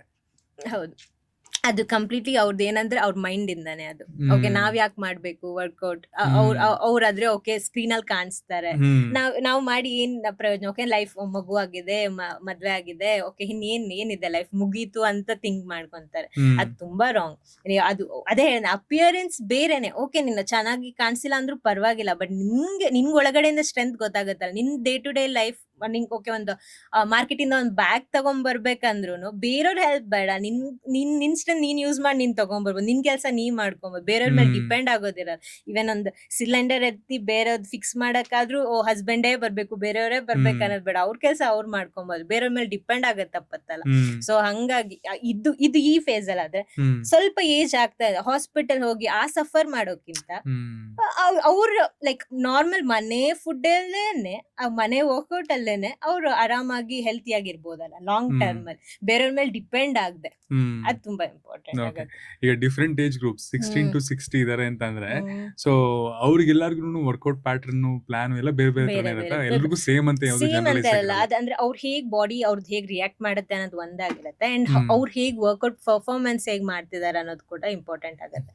ಈಗ ತುಂಬಾ ಕೆಲವ್ರಿಗೆಲ್ಲ ನೀ ಪೇನ್ ಎಲ್ಲ ಇರುತ್ತೆ, ಸೊ ಅವ್ರಿಗೆ ಬೇರೆ ತರ ವರ್ಕೌಟ್ ಮಾಡಿಸ್ತೀವಿ. ಅಂಡ್ ಶೋಲ್ಡರ್ ಪೇನ್, ವುಮೆನ್ಗೆ ಯೂಶಲಿ ಶೋಲ್ಡರ್ ಪೇನ್ಸ್ ಜಾಸ್ತಿ ಇರುತ್ತೆ, ಸೊ ಅವ್ರಿಗೆ ಬೇರೆ ತರ ವರ್ಕೌಟ್ ಮಾಡಿಸ್ತೀವಿ. ಸೊ ಅಂದ್ರೆ ಅವ್ರದ್ದು ಏನ್ ಅವ್ರ ಬಾಡಿ ಟೈಪ್ ಏನಿದೆ ಅಂಡ್ ಅವ್ರು ಹೇಗ್ ರಿಯಾಕ್ಟ್ ಮಾಡ್ತಿದ್ದಾರೆ ವರ್ಕೌಟ್ಗೆ ಎಲ್ಲದೂ ಮ್ಯಾಟರ್ ಆಗುತ್ತೆ. ಅಂಡ್ ಹಿಂದಿನ ದಿವಸ ಮಾಡ್ಸ ನೆಕ್ಸ್ಟ್ ಡೇ ನಾವು ಕೇಳ್ತೀವಿ ಹೇಗ್ ಅನ್ಸ್ತದೆ, ಏನ್ ಅನ್ಸ್ತದೆ. ಸೊ ಅವ್ರದ್ದು ಅವ್ರೇನ್ ಹೇಳ್ತಾರೋ ಅದ್ರ ಮೇಲೆನೆ ವರ್ಕೌಟ್ ಪ್ಲಾನ್ ಮಾಡ್ತೀವಿ. ಎಲ್ಲರಿಗೂ ಒಂದೇ ವರ್ಕೌಟ್ ಅಂತ ಮಾಡಿಸ್ತೀವಿ. ಅಂಡ್ ಜನರಲಿ ವುಮೆನ್ ಅಲ್ಲಿ ಇನ್ನೊಂದು ಪ್ರಾಬ್ಲಮ್ಯಾಟಿಕ್ ಸಿಚುವೇಶನ್ ಅಂತಂದ್ರೆ ರಿಕವರಿ ಟೈಮ್ ಕೊಡಲ್ಲ ಅಂತ ಹೇಳ್ತಾರೆ. ಅಂದ್ರೆ ಪ್ರೊಫೆಷನಲ್ಸ್ ಕೆಲ್ಸಕ್ಕೆ ಹೋಗಿದ್ ಬರ್ತಾರೆ, ಅಂಡ್ ಮನೆಯಲ್ಲಿ ಅಡ್ಗೆ ಮಾಡೋದಾಗ್ಲಿ, ಮನೆ ಆಕ್ಟಿವಿಟೀಸ್ ನೋಡ್ಕೊಳ್ಳೋದಾಗ್ಲಿ, ಈ ಕಡೆ ಜಿಮ್ಗೂ ಬಂದು ವರ್ಕೌಟ್ ಮಾಡ್ತಾರೆ, ಸ್ಲೀಪ್ ತುಂಬಾ ಕಮ್ಮಿ ಇರುತ್ತೆ. ರಿಕವರಿ ಟೈಮ್ ಆಗದೆ ಇರೋ ತರದ್ ಸಿಚುವೇಶನ್ ಅಲ್ಲೂ ತುಂಬಾ ವುಮೆನ್ ಗಳು ಸಫರ್ ಆಗ್ತಿದ್ದಾರೆ ಅಂತ ಇದೆ. ರಿಕವರಿ ಟೈಮ್ ಎಷ್ಟು ಇಂಪಾರ್ಟೆಂಟ್? ತುಂಬಾನೇ ಇಂಪಾರ್ಟೆಂಟ್. ನಿಮ್ ಮಸಲ್ ಮತ್ತೆ ಅದು ರೀಗ್ರೋತ್ ಆಗ್ಬೇಕು, ರೀಪೇರ್ ಆಗ್ಬೇಕು ಅಂದ್ರೆ ರಿಕವರಿ ಬೇಕೇ ಬೇಕು. ರಿಕವರಿ ಎಲ್ಲಿಂದ ಸಿಗುತ್ತೆ? ನಿನ್ sleep, night sleep, proper sleep, ಮತ್ತೆ ಫುಡ್ ಡಯಟ್ ಇಂದ ಸಿಗುತ್ತೆ. ಸೊ ನೀವು ಅದೆರಡ್ರ ಬಗ್ಗೆ ಕಾನ್ಸಂಟ್ರೇಟ್ ಮಾಡಿಲ್ಲ ಅಂದ್ರೆ ನೀವು ಹಿಂದಿನ ದಿವಸ ಮಾಡಿದ ವರ್ಕೌಟ್ ನಿಮ್ ಮಸಲ್ ಫೈಬರ್ಸ್ ಬ್ರೇಕ್ ಆಗಿರುತ್ತೆ, ಅದಕ್ಕೆ ರಿಕವರಿನೇ ಇರಲ್ಲ. ಸೊ ಅವಾಗ ನಿಮ್ಗೆ ಮಸಲ್ ಗ್ರೋತ್ ಆಗಲ್ಲ ಅಂಡ್ ಫ್ಯಾಟ್ ಲಾಸ್ ಆಗೋದು ಕಷ್ಟ ಇರುತ್ತೆ ಅಂತ ಟೈಮ್. ಸೊ ಹಂಗಾಗಿ ರಿಕವರಿ ತುಂಬಾ ಇಂಪಾರ್ಟೆಂಟ್. ಡಯಟ್ ಮತ್ತೆ ಸ್ಲೀಪ್ ಬೇಕೇ ಬೇಕು. ಓಕೆ. ಅಂಡ್ ಈ ಸ್ಪಾಟ್ ಅಡಿಕ್ಷನ್ ಅಂತೆಲ್ಲ ಕೇಳಿರ್ತೀರಾ, ತುಂಬಾ ಜನ ಅದು ತುಂಬಾ ಟ್ರೆಂಡಿಂಗ್ ಅಲ್ಲಿ ಇದೆ. ತುಂಬಾ ಜನ ಅದ್ರ ಬಗ್ಗೆ ಮಾತಾಡ್ತಾರೆ ಕೂಡ. ಸ್ಪಾಟ್ ಅಡಿಕ್ಷನ್ ಆಗುತ್ತಾ ಅಂದ್ರೆ ಆಗತ್ತೆ. ಫೀಮೇಲ್ ತುಂಬಾ ಜನ ಯೋಚನೆ ಮಾಡ್ತಾರೆ ಅಂದ್ರೆ ಎಸ್ಪೆಷಲಿ ಯಾವ್ದೋ ಒಂದು ಪರ್ಟಿಕ್ಯುಲರ್ ಹಿಪ್ಸೋ ಬ್ರೆಸ್ಟೋ ಅಥವಾ ವೇಸ್ಟೋ ಇಲ್ಲಿ ಮಾತ್ರ ನಾನು ಫ್ಯಾಟ್ ರೆಡ್ಯೂಸ್ ಮಾಡ್ಬೇಕು ಅಂತ ಬರೋರು ತುಂಬಾ ಜನ ಬರ್ತಾರೆ. ಅದ್ರ ಬಗ್ಗೆ ತುಂಬಾ ಗೂಗಲ್ ಸರ್ಚ್ ಕ್ವಶನ್ಸ್ ಗಳನ್ನು ನೋಡಿದೆ. ಆಗುತ್ತಾ ಅದು? ಸೊ ಸ್ಪಾಟ್ ರಿಡಕ್ಷನ್ ಅನ್ನೋದು ಅಂತ ಕಾನ್ಸೆಪ್ಟೇ ಇಲ್ಲ, ಅಂದ್ರೆ ಅದು ಸಾಧ್ಯನೇ ಇಲ್ಲ. ನಿಮ್ದು ಓವರ್ ಆಲ್ ಆಗಿ ಬಾಡಿ ಫ್ಯಾಟ್ ಪರ್ಸೆಂಟೇಜ್ ಡೌನ್ ಮಾಡ್ತಾ ನಿಮ್ದು ಬಾಡಿ ಫ್ಯಾಟ್ ನಾವು ಡೌನ್ ಮಾಡ್ಬೋದು. ಬಿಟ್ರೆ ನಿಮ್ಗೆ ಬರೀ ನಂಗೆ ಮಿಡ್ ಪಾರ್ಟ್ ಹೋದ್ರೆ ಸಾಕು, ಬೇರೆ ಎಲ್ಲೂ ಫ್ಯಾಟ್ ಹೋಗೋದ್ ಬೇಡ ಅದೆಲ್ಲ ಅಂದ್ರೆ ಕ್ಲೈಂಟ್ ಕೇಳ್ತಾರೆ, ಕೇಳಲ್ಲ ಅದ್ರಲ್ಲಿ ನಿಜ ನಿಮ್ಗೂ ತುಂಬಾ ಜನ ಕೇಳ್ತಾರೆ ಮ್ಯಾಮ್ ನಂಗೆ ಆಮೇಲೆ ಹಿಂಗೆ ಇದ್ರೆ ಸಾಕು, ಬರೀ ಹೊಟ್ಟೆ ಹೋದ್ರೆ ಸಾಕು ಅಂತಾರೆ. ಬಟ್ ಅದೆಲ್ಲ ಚಾನ್ಸೇ ಇಲ್ಲ ಹಾಗೆ ಮಾಡೋದಕ್ಕೆ. ನಿಮ್ದು overall body fat percentage ಕಮ್ಮಿ ಮಾಡ್ತಾನೆ ನಿಮ್ದು ನಿಮ್ಗೇನು ಇದೆಯೋ ಅದನ್ನ ಮಾಡ್ಬೇಕಾಗತ್ತೆ. ಬಿಕಾಸ್ ಯೂಶಲಿ ವುಮೆನ್ಗೆ ಮಿಡ್ ಪಾರ್ಟ್, ಸ್ಟಮಕ್ ಮತ್ತೆ ಹಿಪ್ ಪಾರ್ಟ್ ಅಲ್ಲಿ ಜಾಸ್ತಿ ಫ್ಯಾಟ್ ಕೂರುತ್ತೆ. ಸೊ ಅವ್ರಿಗೆ ಮೇನ್ ಕನ್ಸರ್ನ್ ಅದೇ ಇರುತ್ತೆ, ನಂಗೆ ಅದು ರೆಡ್ಯೂಸ್ ಆಗ್ಬೇಕು ಅಂತ. ಬಟ್ ಆದ್ರೆ ನಮ್ಗೆ ಅದನ್ನ ಒಂದೇ ಅಂತ ಟಾರ್ಗೆಟ್ ಮಾಡೋದಕ್ಕೆ ಆಗೋದಿಲ್ಲ. ಓವರ್ ಆಲ್ ನಿಮ್ದು ವರ್ಕೌಟ್ ಅಲ್ಲಿ ಅದನ್ನು ಆಡ್ ಮಾಡಿರ್ತೀವಿ. ಸೊ ಹಂಗೆ ರೆಡ್ಯೂಸ್ ಆಗುತ್ತೆ. ಅಂಡ್ ಎಲ್ಲ ಬಾಡಿ ಆರ್ಮ್ ಲೆಗ್ಸ್ ಎಲ್ಲದೂ ಚೆನ್ನಾಗಾದ್ರು ಮಿಡ್ ಪಾರ್ಟ್ ಅಲ್ಲಿ ಫ್ಯಾಟ್ ಹೋಗೋದು ಸ್ವಲ್ಪ ಲೇಟ್ ಆಗೇ ಆಗುತ್ತೆ. ಬಿಕಾಸ್ ಫ್ಯಾಟ್ ಜಾಸ್ತಿ ಅಲ್ಲೇನೆ ಇರುತ್ತೆ. ಸೊ ಹಾಗಾಗಿ ಅದ್ ಸ್ವಲ್ಪ ಲೇಟ್ ಆಗೇ ಆಗುತ್ತೆ. ಬಟ್ ಸ್ವಲ್ಪ ಟೈಮ್ ಕೊಟ್ಟು ಕಾನ್ಸಂಟ್ರೇಟ್ ಮಾಡಿ ಟೈಮ್ ಕೊಟ್ಟು ಡೆಡಿಕೇಟೆಡ್ ಆಗಿದ್ರೆ 100% ಫ್ಯಾಟ್ ರಿಡಕ್ಷನ್ ಆಗುತ್ತೆ. ಅಂಡ್ ಸ್ಪಾಟ್ ರಿಡಕ್ಷನ್ ಅಂದ್ರೆ ಜಸ್ಟ್ ಒಂದು ಟ್ಯಾಗ್ ಲೈನ್ ಅಂದ್ರೆ ಫ್ಯಾನ್ಸಿ ಆಗಿ ಕಾಣುತ್ತೆ, ಅಟ್ರಾಕ್ಟಿವ್ ಆಗಿ ಕಾಣುತ್ತೆ ಬಿಟ್ರೆ ಅದ್ರಲ್ಲಿ ಏನು ಲೈಕ್ ಆತರ ಸ್ಪಾಟ್ ರಿಡಕ್ಷನ್ ಇಲ್ಲ, ಮಾಡಕ್ಕಾಗಲ್ಲ. ಜನರಲಿ ಮೆನ್ಗೂ ವುಮೆನ್ಗೂ ಏನಕ್ಕೆ ಡಿಫ್ರೆನ್ಸ್ ಇದೆ ಅಂದ್ರೆ ಹಿಪ್ಪು ಮತ್ತೆ ಆಬ್ಸ್ ಅಥವಾ ಹೊಟ್ಟೆಲಿ ಜಾಸ್ತಿ ಫ್ಯಾಟ್ ಏನಕ್ಕೆ ಸ್ಟೋರ್ ಆಗುತ್ತೆ? ವುಮೆನ್ಗೆ ಬೇಬಿನ ಕ್ಯಾರಿ ಮಾಡೋದಕ್ಕೋಸ್ಕರನೇ ಮಿಡ್ ಪಾರ್ಟ್ ಅಲ್ಲಿ ಜಾಸ್ತಿ ಇದಿರುತ್ತೆ. ಅಂಡ್ ಓವರ್ ಆಲ್ ಸ್ಟ್ರೆಂತ್ ಗೋಸ್ಕರ ಹಿಪ್ ಪಾರ್ಟ್ ಅಲ್ಲಿ ಜಾಸ್ತಿ ಇರುತ್ತೆ. ಅಂದ್ರೆ ಅವ್ರು ಜಾಸ್ತಿ ಹೊತ್ತು ನಿಂತ್ಕೊಂಡ್ ಕೆಲಸ ಮಾಡ್ತಾರೆ, ಕುಕಿಂಗ್ ಆಗ್ಲಿ ಬೇಬಿ ಕ್ಯಾರಿ ಮಾಡೋದಾಗ್ಲಿ. ಅಂದ್ರೆ ಓವರ್ ಆಲ್ ಸ್ಟ್ರೆಂತ್ ಹೇಗೆ ಒಂದು ಬಿಲ್ಡಿಂಗ್ ಗೆ ಬೇಸ್ ಪಿಲ್ಲರ್ ಹೇಗೆ ಇಂಪಾರ್ಟೆಂಟ್ ಅದೇ ತರ. ಸೊ ಹಂಗಾಗಿ ಆತರ ಅವ್ರ ಹಿಪ್ ಮತ್ತೆ ಮಿಡ್ ಪಾರ್ಟ್ ಅಲ್ಲಿ ಜಾಸ್ತಿ ಫ್ಯಾಟ್ ಅಕ್ಯುಮುಲೇಟ್ ಆಗುತ್ತೆ. And down the line before corona after corona Covid ಅಂತ ತಗೊಂಡ್ರೆ ಈ ಮೆಂಟಲ್ ಹೆಲ್ತ್ ಬೆನಿಫಿಟ್ಸ್ಗೂ ತುಂಬಾ ಜನ ಬರ್ತಿದಾರ ಫಿಟ್ನೆಸ್ ಗೆ? ನಿಮ್ಮ ಹತ್ರ 100% ಮೆಂಟಲ್ ಹೆಲ್ತ್ ಗೆನೆ ತುಂಬಾ ಜನ ಬರ್ತಾರೆ. ಏನಕ್ಕಂದ್ರೆ ಒಳಗಡೆ ವರ್ಕ್ ಒಂದೇ ಜಾಗದಲ್ಲಿ ಇದ್ದು ಐ ವರ್ಕ್ ಫ್ರಮ್ ಹೋಮ್ ಬೇರೆ ಆಗಿದೆಯಾ. ಸೊ ಹಂಗಾಗಿ ಮನೇಲೇ ಇದ್ದು ವರ್ಕ್ ಮಾಡಿ ಆತರ ಇದ್ದಾಗ ತುಂಬಾ ಮೆಂಟಲಿ ಅವ್ರಿಗೆ ಡೌನ್ ಆಗ್ತಾ ಹೋಗ್ತಾರೆ. ಅವ್ರ ಅಪಿಯರೆನ್ಸ್ ಮೇಲೆ ಅವ್ರಿಗೆ ಡೌಟ್ ಶುರು ಆಗುತ್ತೆ. ಓಕೆ ನಾನು ದಪ್ಪ ಆಗಿದ್ದೀನಿ, ನಾನು ಚೆನ್ನಾಗಿ ಕಾಣ್ತಾ ಇಲ್ಲ, ಆತರ ಹಂಗೇನು ತುಂಬಾ ಜನ ಜಾಯಿನ್ ಆಗ್ತಾರೆ. ಅಂದ್ರೆ ಅವ್ರು ಫಿಟ್ ಆಗಿ ಅವ್ರ ಕಾನ್ಫಿಡೆನ್ಸ್ ರೀಗೇನ್ ಮಾಡಕ್ ಕೂಡ ಜಾಯಿನ್ ಆಗ್ತಾರೆ. ಸೊ ಅದು ಹೌದು, ಕೋವಿಡ್ ಅಂತ ಅಲ್ಲ, ವುಮೆನಿಗೆ ಅದೊಂದು ಇದ್ದೇ ಇರುತ್ತೆ. ಯೂಶಲಿ ಸ್ವಲ್ಪ ಫ್ಯಾಟ್ ಆದ್ರೆ ಅವ್ರಿಗೆ ಕಾನ್ಫಿಡೆನ್ಸ್ ಡೌನ್ ಆಗುತ್ತೆ. ಹೊರಗಡೆ ಫಂಕ್ಷನ್ಗೆಲ್ಲ ಹೋಗುವಾಗ ತುಂಬಾ ಹೆಸಿಟೇಟ್ ಮಾಡ್ಕೊಂತಾರೆ, ಅದಿದ್ದೇ ಇದೆ. ಸೊ ಆತರ ಕೂಡ ಜಾಯಿನ್ ಆಗ್ತಾರೆ. ಅಂದ್ರೆ ಫಿಟ್ನೆಸ್ ನೀವು ಅದೊಂದು ನಿಮ್ಗೆ ಪ್ಲಸ್, ಅದು ನೀವು ವರ್ಕೌಟ್ ಮಾಡೋದು ನಿಮ್ಗೆ ಅಪಿಯರೆನ್ಸ್ ಆಗ್ಲಿ ಕಾನ್ಫಿಡೆನ್ಸ್ ಆಗ್ಲಿ ಅದೆಲ್ಲ ಪ್ಲಸ್ ಆಗ್ತಾ ಹೋಗುತ್ತೆ. ನಿಮ್ದು ಇನ್ನರ್ ಹೆಲ್ತ್ ಮೇನ್ ಆದ್ರೂ ಇದೆಲ್ಲ ಪ್ಲಸ್ ಆಗ್ತಾ ಹೋಗುತ್ತೆ ನಿಮ್ಗೆ, ಅದೆಲ್ಲದೂ ಹೆಲ್ಪ್ ಆಗ್ತಾ ಹೋಗುತ್ತೆ. ಈಗ ಕೆಲವ್ರಿಗೆ ರೆಸ್ಟ್ರಿಕ್ಷನ್ಸ್ ಇರುತ್ತೆ, ಜಿಮ್ ಬಂದು ವರ್ಕೌಟ್ ಮಾಡಕ್ಕಾಗಲ್ಲ, ಅಥವಾ ಅವರೇ ಫೇವರಬಲಿ ನಂಗೆ ಜಿಮ್ ಹೋಗಿ ಇಷ್ಟ ಇಲ್ಲ ಅಂತ ಅನ್ಕೊಂಡಿರ್ತಾರೆ. ಬಟ್ ಸ್ಟಿಲ್ ಅವ್ರೊಂದು ಹೆಲ್ತಿ ಲೈಫ್ ಸ್ಟೈಲ್ ನ ಲೀಡ್ ಮಾಡ್ಬೇಕು ಅಂತ ಅಂದ್ರೆ ಮೋಸ್ಟ್ಲಿ ಮನೆ ಅಥವಾ ಮನೇಲಿರುವಂತಹ ಒಂದಷ್ಟು ಎಲಿಮೆಂಟ್ಸ್ ಗಳಿಂದನೇ ಆಗ್ಬೇಕು ಅಂದ್ರೆ ಅವ್ರು ಕೊಡೋ ಟಿಪ್ಸ್ ಏನು? ಈಸಿಯಾಗಿ ಮಾಡ್ಬೋದು, ಮನೇಲಿ ವಸ್ತುಗಳಿಂದ ಕೂಡ ಅವ್ರು ವರ್ಕೌಟ್ ಮಾಡ್ಬೋದು. ಅಂಡ್ ನಾವು ಓನ್ ಬಾಡಿ ವೆಯ್ಟ್ ವರ್ಕೌಟ್ ಅಂತ ಕೂಡ ಮಾಡಿಸ್ತೀವಿ, ಅದೊಂದು ಪ್ಯಾಟರ್ನ್ ಇದೆ. ಸೊ ಅದ್ರಲ್ಲಿ ನಿಮ್ಗೆ ಏನು ವೆಯ್ಟ್ಸ್ ಕೂಡ ಏನು ಬೇಡ, ಏನು ಬೆಂಚ್ ಬೇಡ, ಡಂಬಲ್ ಏನು ಬೇಡ, ನಿಮ್ ಬಾಡಿ ವೆಯ್ಟ್ ಇಲ್ಲೇ ನಿಮ್ ವರ್ಕೌಟ್ಸ್, ಅದು ನಿಮ್ ಮೇಲೆ ಫೋಕಸ್ ಇರುತ್ತೆ. ಸೊ ಆತರ ಕೂಡ ವರ್ಕೌಟ್ ಮಾಡಿಸ್ತೀವಿ. ಸೊ ಆತರ ಮಾಡೋದ್ರಿಂದ ಅವ್ರು ಮನೇಲಿದ್ದು ಕೂಡ ಫ್ಯಾಟ್ ಲಾಸ್ ಮಾಡ್ಕೋಬಹುದು. ಅವ್ರ ಟೈಮ್ ಅವ್ರಿಗೆ ಯಾವಾಗ ಪುರ್ಸೊತ್ತಾಗತ್ತೆ, ಅವ್ರಿಗೆ ಯಾವಾಗ ಟೈಮ್ ಸಿಗುತ್ತೆ, ಎಲ್ಲ ಓಕೆ ಆಫೀಸ್ಗೆಲ್ಲ ಹೋದ್ರು, ಮಕ್ಕಳೆಲ್ಲ ಸ್ಕೂಲಿಗೆ ಹೋದ್ರು, ಅದಾದ್ಮೇಲೆ ಟೈಮ್ ಇದೆ, ನಂಗೆ 11 o'clock 12 o'clock ಟೈಮ್ ಇದೆ. ಸೊ ನಿಮ್ ಟೈಮಿಂಗ್ ಅಲ್ಲೇ ನಿಮಗೇನ್ ಅವೈಲೇಬಲ್ ಇದೆ ಮನೇಲಿ, ನಿಮ್ಗೆ ಏನ್ ಇದೆ ಆತರ ವಸ್ತುನು ಯೂಸ್ ಮಾಡ್ಬೋದು. ನಿಮ್ದು ಓನ್ ಬಾಡಿಯಿಂದ ಕೂಡ ನೀವು ವರ್ಕೌಟ್ ಮಾಡ್ಬೋದು, ಅದರಿಂದ ಕೂಡ ಫ್ಯಾಟ್ ಲಾಸ್ ಆಗುತ್ತೆ. ಫ್ಯಾಟ್ ಲಾಸ್ ಮಾಡ್ಕೊಬಹುದು ವಿತ್ ಪ್ರಾಪರ್ ಡಯಟ್ ಇರ್ಬೇಕು. ಹಾಗೆ ಮಾಡಿದ್ರೆ ಹೆಲ್ಪ್ ಆಗಲ್ಲ, ಡಯಟ್ ಈ ವೆಯ್ಟ್ ಲಾಸ್ ಆಗ್ಲಿ ವೆಯ್ಟ್ ಗೇನ್ ಆಗ್ಲಿ ಎಕ್ಸ್ಪೆಕ್ಟೇಷನ್ ವರ್ಸಸ್ ರಿಯಾಲಿಟಿ ಇಂದ ನೋಡೋದಾದ್ರೆ ಬರೋ ಎಷ್ಟ್ ಜನದಲ್ಲಿ ಕೊನೆವರೆಗೂ ಅವ್ರು ಅನ್ಕೊಂಡಿದ್ ಗೋಲ್ ನ ಮುಟ್ತಾರೆ, ಅಥವಾ ಇನ್ನೆಷ್ಟ್ ಜನ ಮಧ್ಯದಲ್ಲೇ ಬಿಟ್ಟು ಹೋಗ್ತಾರೆ? ಇವತ್ತಿಂದ ಎಲ್ಲರಿಗೂ ರಿಟೆನ್ಷನ್ ಪೀರಿಯಡ್ ಕಮ್ಮಿ. ತುಂಬಾ ಜನ ಹಂಗೂ ಆಗೋದಿದೆ. ಅಂದ್ರೆ ನಿಜವಾಗ್ಲೂ ಅವ್ರ ಬಗ್ಗೆ ಅವ್ರ ಕನ್ಸರ್ನ್ ಇರೋರು, ಅವ್ರ ಕನ್ಸಿಸ್ಟೆನ್ಸಿ ಇರೋರು ಅಂಡ್ ಡಿಸಿಪ್ಲಿನ್ ಇರೋರು ಲಾಂಗ್ ಟರ್ಮ್ ಅಲ್ಲಿ ಬಂದೇ ಬರ್ತಾರೆ. ಬಟ್ ಹೊರಗಡೆಯಿಂದ ನೋಡಿ ಯಾರ್ದೋ ಟ್ರಾನ್ಸ್ಫಾರ್ಮೇಶನ್ ನೋಡಿರ್ತಾರೆ, ನಾವು ಇವ್ರದಾಗಿದೆ ನಂದಾಗ್ಬೇಕು ಅಂತ ಹಂಗ್ ಬರೋರು, ಇವ್ರಿಗೆ ಈ ತರ ಆಗಿದೆ ನಂಗೂ ಅದೇ ತರ ಆಗ್ಬೇಕಂತ ಬರೋ, ಅವ್ರಿಗೆ ಕಷ್ಟ ಆಗುತ್ತೆ. ಬಿಕಾಸ್ ಎಲ್ಲರ ಬಾಡಿ ಟೈಪು ಡಿಫ್ರೆಂಟ್.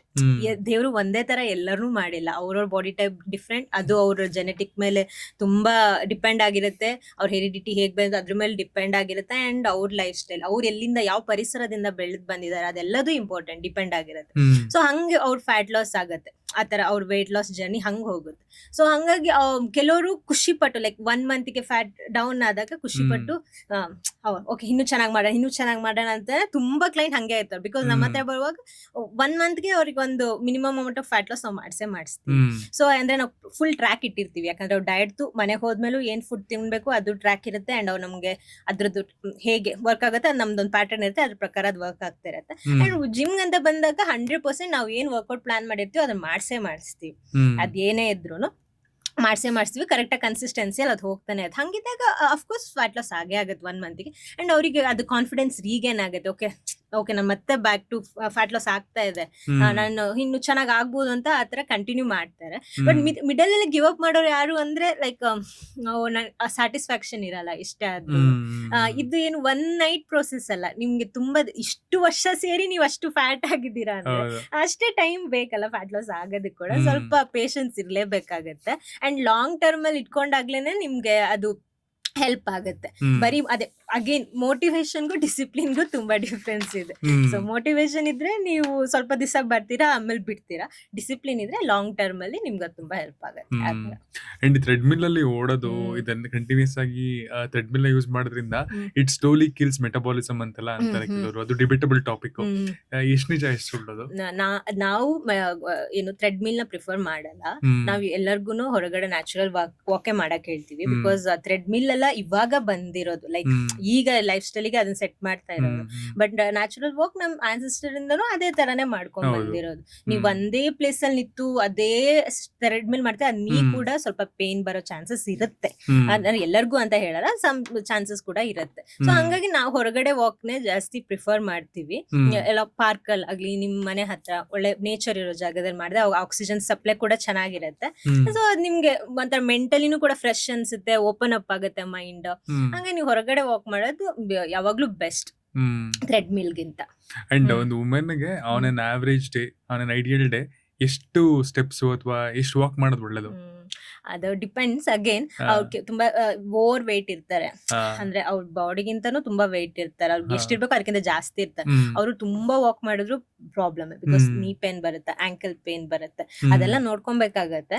ಬಟ್ ನಾನು ಒಂದು ಆವರೇಜ್ ಹೇಳಿದ್ರೆ ಒಂದು ಅಟ್ಲೀಸ್ಟ್ ಮಿನಿಮಮ್ ಒಂದು 10K ಸ್ಟೆಪ್ಸ್, ಮೊಬೈಲ್ ಹೇಗೂ ಈಗ ಎಲ್ಲ ಮೊಬೈಲ್ ಟ್ರ್ಯಾಕ್ ಆಗುತ್ತೆ, ಒಂದು ಅಟ್ಲೀಸ್ಟ್ 10K ಸ್ಟೆಪ್ಸ್ ಅಂತ ಇಟ್ಕೊಂಡು, ಇಲ್ಲ 1 hour ವಾಕ್ ಮಾಡ್ತೀನಿ ನಾನು ಅದು ಒಂದು ಟಾರ್ಗೆಟ್ ಮಾಡ್ಕೊಂಡು ಅವರೇ ಮಾಡಿದಾಗ ಅವ್ರು 1 ಮಂತ್ ಅದೇ ಅಗೇನ್ ಕನ್ಸಿಸ್ಟೆನ್ಸಿ ಡಿಸಿಪ್ಲಿನ್ 1 ಮಂತ್ ಮಾಡಿದಾಗ ಅವ್ರಿಗೆ ಡಿಫ್ರೆನ್ಸ್ ಗೊತ್ತಾಗುತ್ತೆ ಮೈಂಡ್ ಅಲ್ಲಿ ಕೂಡ ಅಂಡ್ ಬಾಡಿಯಲ್ಲಿ ಕೂಡ. ಅವಾಗ ಅವ್ರಿಗೆ ಹೇಗ್ ಬೇಕೋ ಹಾಗೆ ಪುಷ್ ಮಾಡ್ಕೊಬಹುದು. ಇಲ್ಲ ವಿತ್ ಗೈಡೆನ್ಸ್ ಆದ್ರೆ ನಾವ್ ಇರ್ತೀವಿ ಎನಿ ಹೌ ಅವ್ರ ಬಾಡಿ ಟೈಪಿಗೆ ಹಂಗೆ ಕೊಡ್ತಾ ಹೋಗ್ತೀವಿ. ಬಟ್ ಮಿನಿಮಮ್ ಏನು ಇಲ್ಲ ಮನೇಲೆ ಮಾಡೋರು ಅವ್ರದೊಂದು ಟಾರ್ಗೆಟ್, ಓಕೆ ನಾ 1 hour ಇದು ವಾಕ್ ಮಾಡ್ತೀನಿ ಡೈಲಿ 1 hour, ಓಕೆ 1 ಮಂತ್ ಮಾಡಿ, ಓಕೆ ನಂಗೆ ಈಸಿ ಆಗ್ತಿದೆ 1 hour ಆರಾಮಾಗಿ ಮಾಡ್ತಿದ್ದೀನಿ, ಎಂಡ್ಯೂರೆನ್ಸ್ ಬಿಲ್ಡಪ್ ಆಗಿದೆ ಅಂತ. ಅವಾಗಿದ್ದಾಗ ಓಕೆ ಇನ್ನೊಂದು 10 minutes ಜಾಸ್ತಿ, ಹಾಫ್ ಅನ್ ಅವರ್ ಜಾಸ್ತಿ, ಆ ತರ ಮಾಡ್ತು. ತುಂಬಾನು ಮಾಡೋದು ಒಳ್ಳೇದಲ್ಲ. ಮಿನಿಮಮ್ 1 hour ಮಾಡೋದು ಬೆಟರ್, ಮಾಡ್ಬೋದು ಆರಾಮಾಗಿ ಮನೇಲಿ. ಅಂಡ್ ಈ ಇಂಜುರೀಸ್ ಆಗಿ ಬರೋ ತರದವ್ರ ವುಮೆನ್ಗಳು ಇರ್ತಾರ, ಅದನ್ನ ಕರೆಕ್ಷನ್ ಮಾಡ್ಕೊಳ್ಳೋದಕ್ಕೂ ಈ ಫಿಟ್ನೆಸ್ ಜರ್ನಿಗೆ ಬರೋರು ತುಂಬಾ ಜನ ಇರ್ತಾರೆ. ನಾನು ಅದ್ ಹೇಳಿದ್ನಲ್ಲ ACL ಸರ್ಜರಿ ಆಗಿಲ್ಲ ಅವರು, ಅಂಡ್ ಅವ್ರೊಬ್ರಲ್ಲ ತುಂಬಾ ಜನ ಲೇಡೀಸ್ ನೋಡಿದೀನಿ ಶೋಲ್ಡರ್ ಪೇನ್ ಮೇನ್ ಅಂದ್ರೆ ಕುಕ್ಕಿಂಗ್ ಮಾಡಿ ಹೀಗೆ ನಿಂತ್ಕೊಂಡ್ ಮಾಡ್ತಾರಲ್ಲ ಅದೆಲ್ಲ ತುಂಬಾ ಅವರಿಗೆ ಶೋಲ್ಡರ್ ಪೇನ್ ಶುರು ಆಗುತ್ತೆ. ಅಂಡ್ ಜಾಸ್ತಿ ರೈಟ್ ಹ್ಯಾಂಡ್ ಯೂಸ್ ಮಾಡ್ತಾರಲ್ವಾ ಯೂಶಲಿ ವುಮೆನ್, ಹಂಗಾಗಿ ಅದೊಂದು shoulder pain. And knee pain, weight ಜಾಸ್ತಿ ಆಗ್ತಾ ಬಂದಂಗು ಪ್ರೆಷರ್ ಫುಲ್ ನೀ ಮೇಲ್ ಬೀಳುತ್ತೆ, ಅದು ಹಿಪ್ ಪೇನ್, ಆ ತರದೆಲ್ಲ ಇದ್ದೇ ಇರುತ್ತೆ. ನೀವು ವರ್ಕೌಟ್ ಮಾಡೋದ್ರಿಂದ ಗ್ರಾಜುಯಲಿ ನಿಮ್ದು ಏನು ಬೋನ್ ಡೆನ್ಸಿಟಿ ಇಂಪ್ರೂವ್ ಆಗ್ತಾ ಹೋಗುತ್ತೆ. ಇಂಪ್ರೂವ್ ಆಗ್ತಾ ಹೋದಾಗ ನಿಮ್ಗೆ ಸ್ವಲ್ಪ ಪೇನ್ ಎಲ್ಲ ರೆಡ್ಯೂಸ್ ಆಗುತ್ತೆ. ಅಂಡ್ ಹಾಗೆ ನಿಮ್ದು ಡಯಟ್, ಲೈಫ್ ಸ್ಟೈಲ್ ಎಲ್ಲದೂ ಮ್ಯಾಟರ್ ಆಗುತ್ತೆ. ರಿಕವರಿ ಚಾನ್ಸಸ್ ತುಂಬಾ ಜಾಸ್ತಿ ಇರುತ್ತೆ ಆತರ ಪೇನ್ ಇದ್ದವ್ರಿಗೆ. ಅಂಡ್ ಜನರಲಿ ವುಮೆನ್ಗೆ ನ್ಯೂಟ್ರಿಷನಿಸ್ಟ್ಸ್ ಅಥವಾ ಡಯಟ್ ಬಗ್ಗೆ ಹೇಳ್ಬೇಕಾದ್ರೆ ಯಾವ್ದಾದ್ರು ಒಂದು ವೈಟಮಿನ್ ಸಜೆಸ್ಟ್ ಮಾಡೇ ಮಾಡ್ತಾರೆ, ಈ ವೈಟಮಿನ್ ತಗೊಳ್ಳಿ, ಆ ವೈಟಮಿನ್ ತಗೊಳ್ಳಿ ಅಂತ. ಜನರಲಿ ಯಾವ್ದಾದ್ರು ಒಂದು ಡೆಫಿಷಿಯನ್ಸಿ ಇರುತ್ತೆ ಅಂತ. ಸೊ ಒಂದು ಈ ವೈಟಮಿನ್ಸ್ ಅನ್ನೋದು ಅಥವಾ ಸಪ್ಲಿಮೆಂಟ್ಸ್ ಅನ್ನೋದು ಅದು ನೀಡಾ ಅಥವಾ ವಾಂಟಾ ಅಂದ್ರೆ ನಾವು ಅಂದ್ರೆ ಫಸ್ಟ್ ಬ್ಲಡ್ ಟೆಸ್ಟ್ ತಗೊಂತೀವಿ. ಆ ಬ್ಲಡ್ ಟೆಸ್ಟ್ ಅಲ್ಲಿ ನಿಮ್ಗೆ ಗೊತ್ತಾಗುತ್ತೆ ಏನ್ ವಿಟಮಿನ್ ಡಿಫಿಷಿಯನ್ಸಿ ಇದೆ ಅಂತ. ಅದ್ರ ತಕ್ಕಂಗೆ ಅದಕ್ಕೆ ಏನ್ ಸಪ್ಲಿಮೆಂಟ್ ಬೇಕೋ ಸಜೆಸ್ಟ್ ಮಾಡ್ತೀವಿ. ಸುಮ್ಮನೆ ಬ್ಲೈಂಡ್ ಆಗು ಮಾಡಲ್ಲ. ಬಟ್ ಆದ್ರೆ ಇವಾಗಿನ ಜನರೇಷನ್ ಹೇಗಾಗಿದೆ, ನಾವು ಬಿಸಿಲನ್ನೇ ನೋಡಲ್ಲ. ಬಿಸಿಲು ವಿಟಮಿನ್ ಡಿ ಸಿಗೋದು ಸನ್ನಿಂದ ಮಾತ್ರನೇ. ಸೊ ನಾವು ಸನ್ನೆನೆ ನೋಡಲ್ಲ ಅಂದ್ರೆ ಹೇಗ್ ಸಿಗತ್ತೆ? ನಮ್ ಸ್ಕಿನ್ನಿಗೆ ಬೇಕಾಗಿರೋದೇ ಅದು. ಸೊ ಹಂಗಾಗಿ ಅದಕ್ಕೋಸ್ಕರ ವಿಟಮಿನ್ ಡಿ ಅಂತ ಸಜೆಸ್ಟ್ ಮಾಡ್ತಾರೆ ಯೂಶುವಲಿ. ಅಂಡ್ ವಿಟಮಿನ್ B12 ಅದೆಲ್ಲದು ಎವ್ರಿಥಿಂಗ್ ನಿಮ್ದು ಬ್ಲಡ್ ಟೆಸ್ಟ್ ಏನ್ ಬರುತ್ತೋ ಅದ್ರ ಮೇಲೆ ಡಿಪೆಂಡ್ ಆಗಿರತ್ತೆ. ನಿಮ್ಗೆ ಏನ್ ಡಿಫಿಷಿಯನ್ಸಿ ಇದೆಯೋ ಅದ್ರ ತಕ್ಕಂಗೆ ಸಪ್ಲಿಮೆಂಟ್ ಸಜೆಸ್ಟ್ ಮಾಡ್ತೀವಿ. ಅಂದ್ರೆ ಬ್ಲೈಂಡ್ ಆಗಿ ಎಲ್ಲರಿಗೂ ಒಂದೇ ಆಗತ್ತೆ ಅಂತ ಏನಿರಲ್ಲ. ಅಂಡ್ ನ್ಯಾಚುರಲಿ ಟ್ಯಾಬ್ಲೆಟ್ಸ್ ಇಲ್ಲದೆ, ವಿಟಮಿನ್ಸ್ ಸಪ್ಲಿಮೆಂಟ್ಸ್ ಇಲ್ಲದೆ ನ್ಯಾಚುರಲ್ ಫುಡ್ಸ್ ಇಂದನೂ ಅದನ್ನ ಗೇನ್ ಮಾಡ್ಬೋದು. ನೀವೀಗ ಓಕೆ ಅರ್ಲಿ ಮಾರ್ನಿಂಗ್ ಒಂದು ಪರ್ಟಿಕ್ಯುಲರ್ 7 to 8 o'clock ಒಳಗಡೆ ಒಳ್ಳೆ ಸನ್ ಲೈಟ್ ಇರುತ್ತೆ. ಆ ಟೈಮಲ್ಲಿ ನೀವು ವಾಕ್ ಮಾಡಿದ್ರೆ ವಿಟಮಿನ್ ಡಿ ಸಿಗುತ್ತೆ ನಿಮ್ಗೆ.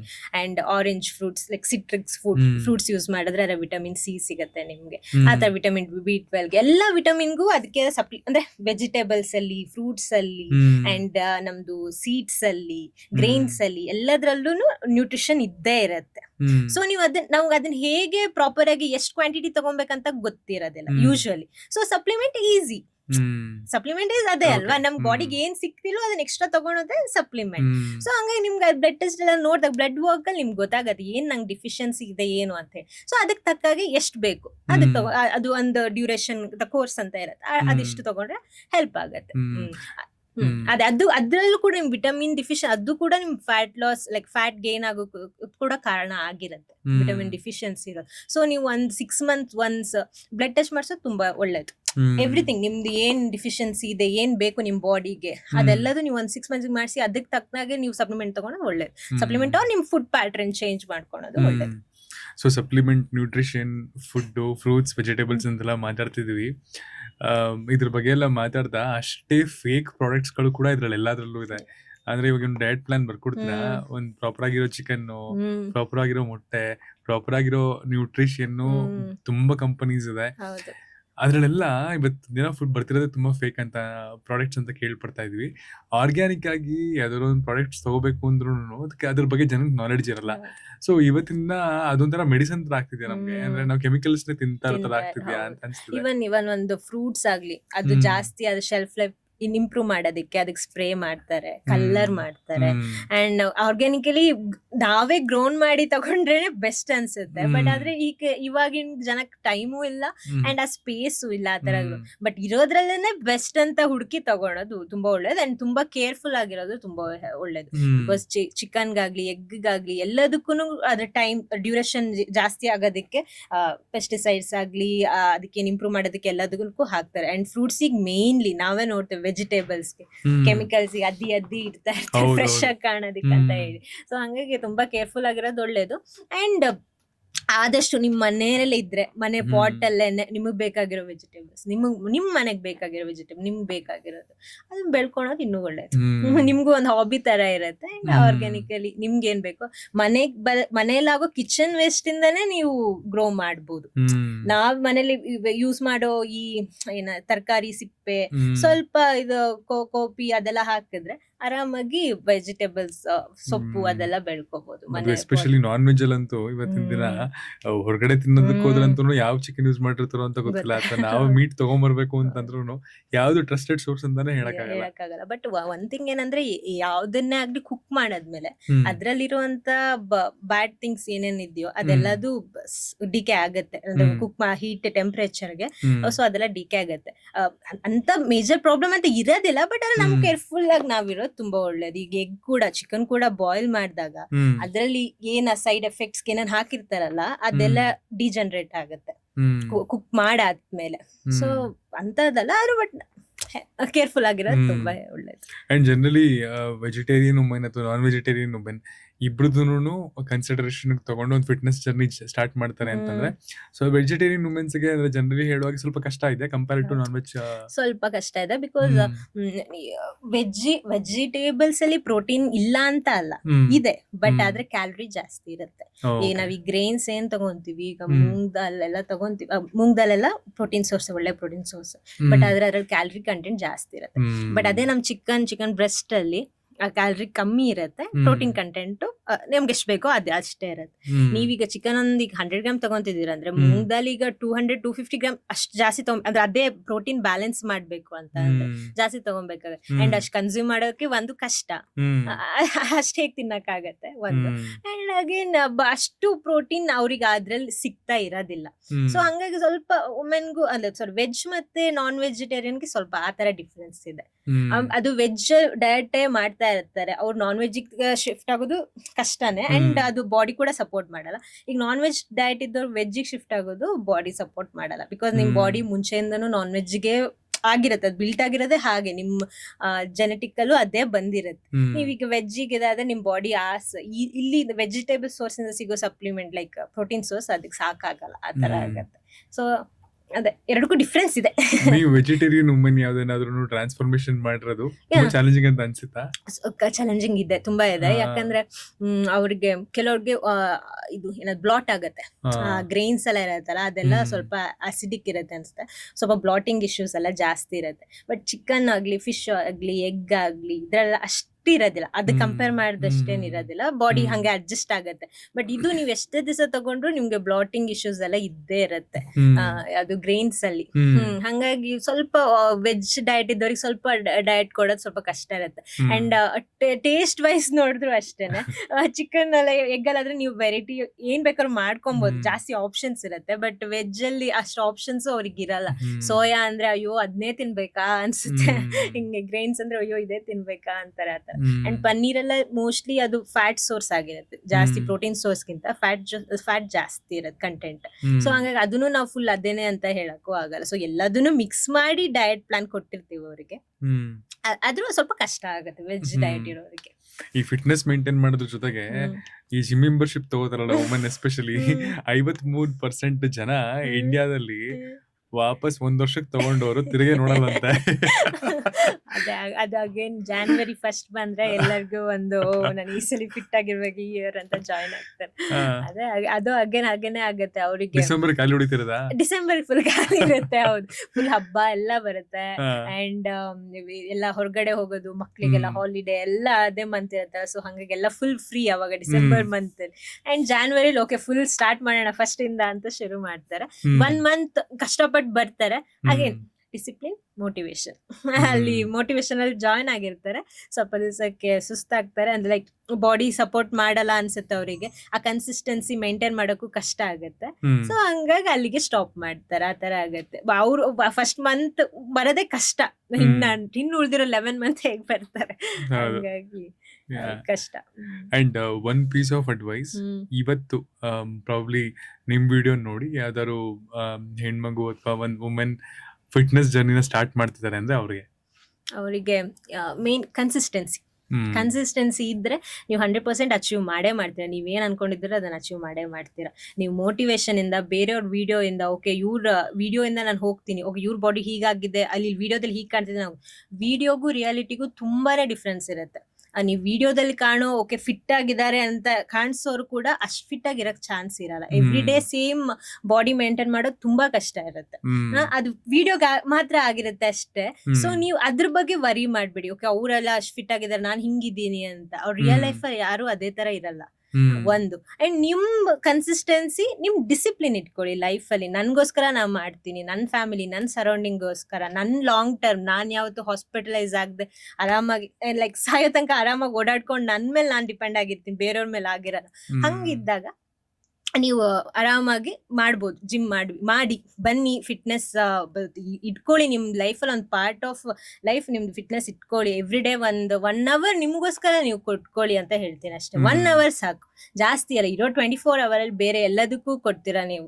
1 ಅವರ್ ನಿಮ್ಗೋಸ್ಕರ ನೀವು ಡೆಡಿಕೇಟ್ ಮಾಡ್ಕೊಳ್ಳಿ, ಬೇರೆ ಎಲ್ಲದೂ ಬಿಟ್ಟು ಅಂತ ಹೇಳ್ತೀನಿ ನಾನು. ಥ್ಯಾಂಕ್ಸ್ ಅ ಲಾಟ್ ನಮ್ಮ ಪಾಡ್ಕಾಸ್ಟ್ ಬಂದಿದ್ದಕ್ಕೆ ಅಂಡ್ ಈ ಎಲ್ಲಾ ವಿಷಯಗಳ ಬಗ್ಗೆ ನಮ್ಗೆ ಬೇಸಿಕ್ ನಾಲೆಡ್ಜ್ ಅನ್ನ ಕೊಟ್ಟಿದ್ದಕ್ಕೆ. ಬಿಕಾಸ್ ಏನಕ್ಕೆ ಅಂದ್ರೆ ಮೇಲ್ ಅಥವಾ ಗಂಡಸರಿಗೆ ಫಿಟ್ನೆಸ್ ಬಗ್ಗೆ ಅಥವಾ ಜಿಮ್ ಬಗ್ಗೆ ಮಾತಾಡಕ್ಕೆ ಸುಮಾರು ವಿಡಿಯೋ ಸಿಗುತ್ತೆ, ಅಥವಾ ಸುಮಾರು ಜನನೂ ಇರ್ತಾರೆ. ಎಸ್ಪೆಷಲಿ ವುಮೆನ್ ಅಂತ ಬಂದಾಗ ಅವ್ರದೇ ಆದಂತಹ ಒಂದಷ್ಟು ಪ್ರಾಬ್ಲಮ್ಸ್ ಇರುತ್ತೆ, ಅಥವಾ ಒಂದಷ್ಟು ಸಿಚುವೇಶನ್ಸ್ ಇರುತ್ತೆ ವೇರ್ ಅದನ್ನ ಅವರು ಓಪನ್ ಆಗಿ ಹೇಳಿ ಮಾತಾಡ್ಕೊಳಕ್ ಆಗದೆ ಇರುವಂತಹ ಕೆಲವೊಂದು ವಿಷಯ ಇವತ್ತು ಕವರ್ ಮಾಡಿದೀವಿ ಅಂತ ಅನ್ಕೋತೀವಿ. ಹೌದು. ಸೊ ಥ್ಯಾಂಕ್ ಯು ಅದ್ರ ಬಗ್ಗೆ ಎಲ್ಲ ಒಂದಷ್ಟು ನಾಲೆಡ್ಜ್ ಶೇರ್ ಮಾಡಿದ್ದಕ್ಕೆ. ಅಂಡ್ ಇದೇ ತರ ಇನ್ಸ್ಪೈರ್ ಮಾಡ್ತೀರಿ ತುಂಬಾ ಜನ ವುಮೆನ್ಗೆ. ಅಂಡ್ ನಿಮ್ಮ ಫಿಟ್ನೆಸ್ ಜರ್ನಿನಲ್ಲಿ ತುಂಬಾ ಜನ ವುಮೆನ್ಗೆ ಅವರ ಟ್ರಾನ್ಸ್ಫಾರ್ಮೇಶನ್ಗೆ ನೀವು ಕಾರಣ ಆಗಿದೆ ತರ ಅಂತ ಕೇಳ್ಕೊತೀವಿ. Thanks lot ma'am. Thank you thank so you. Much.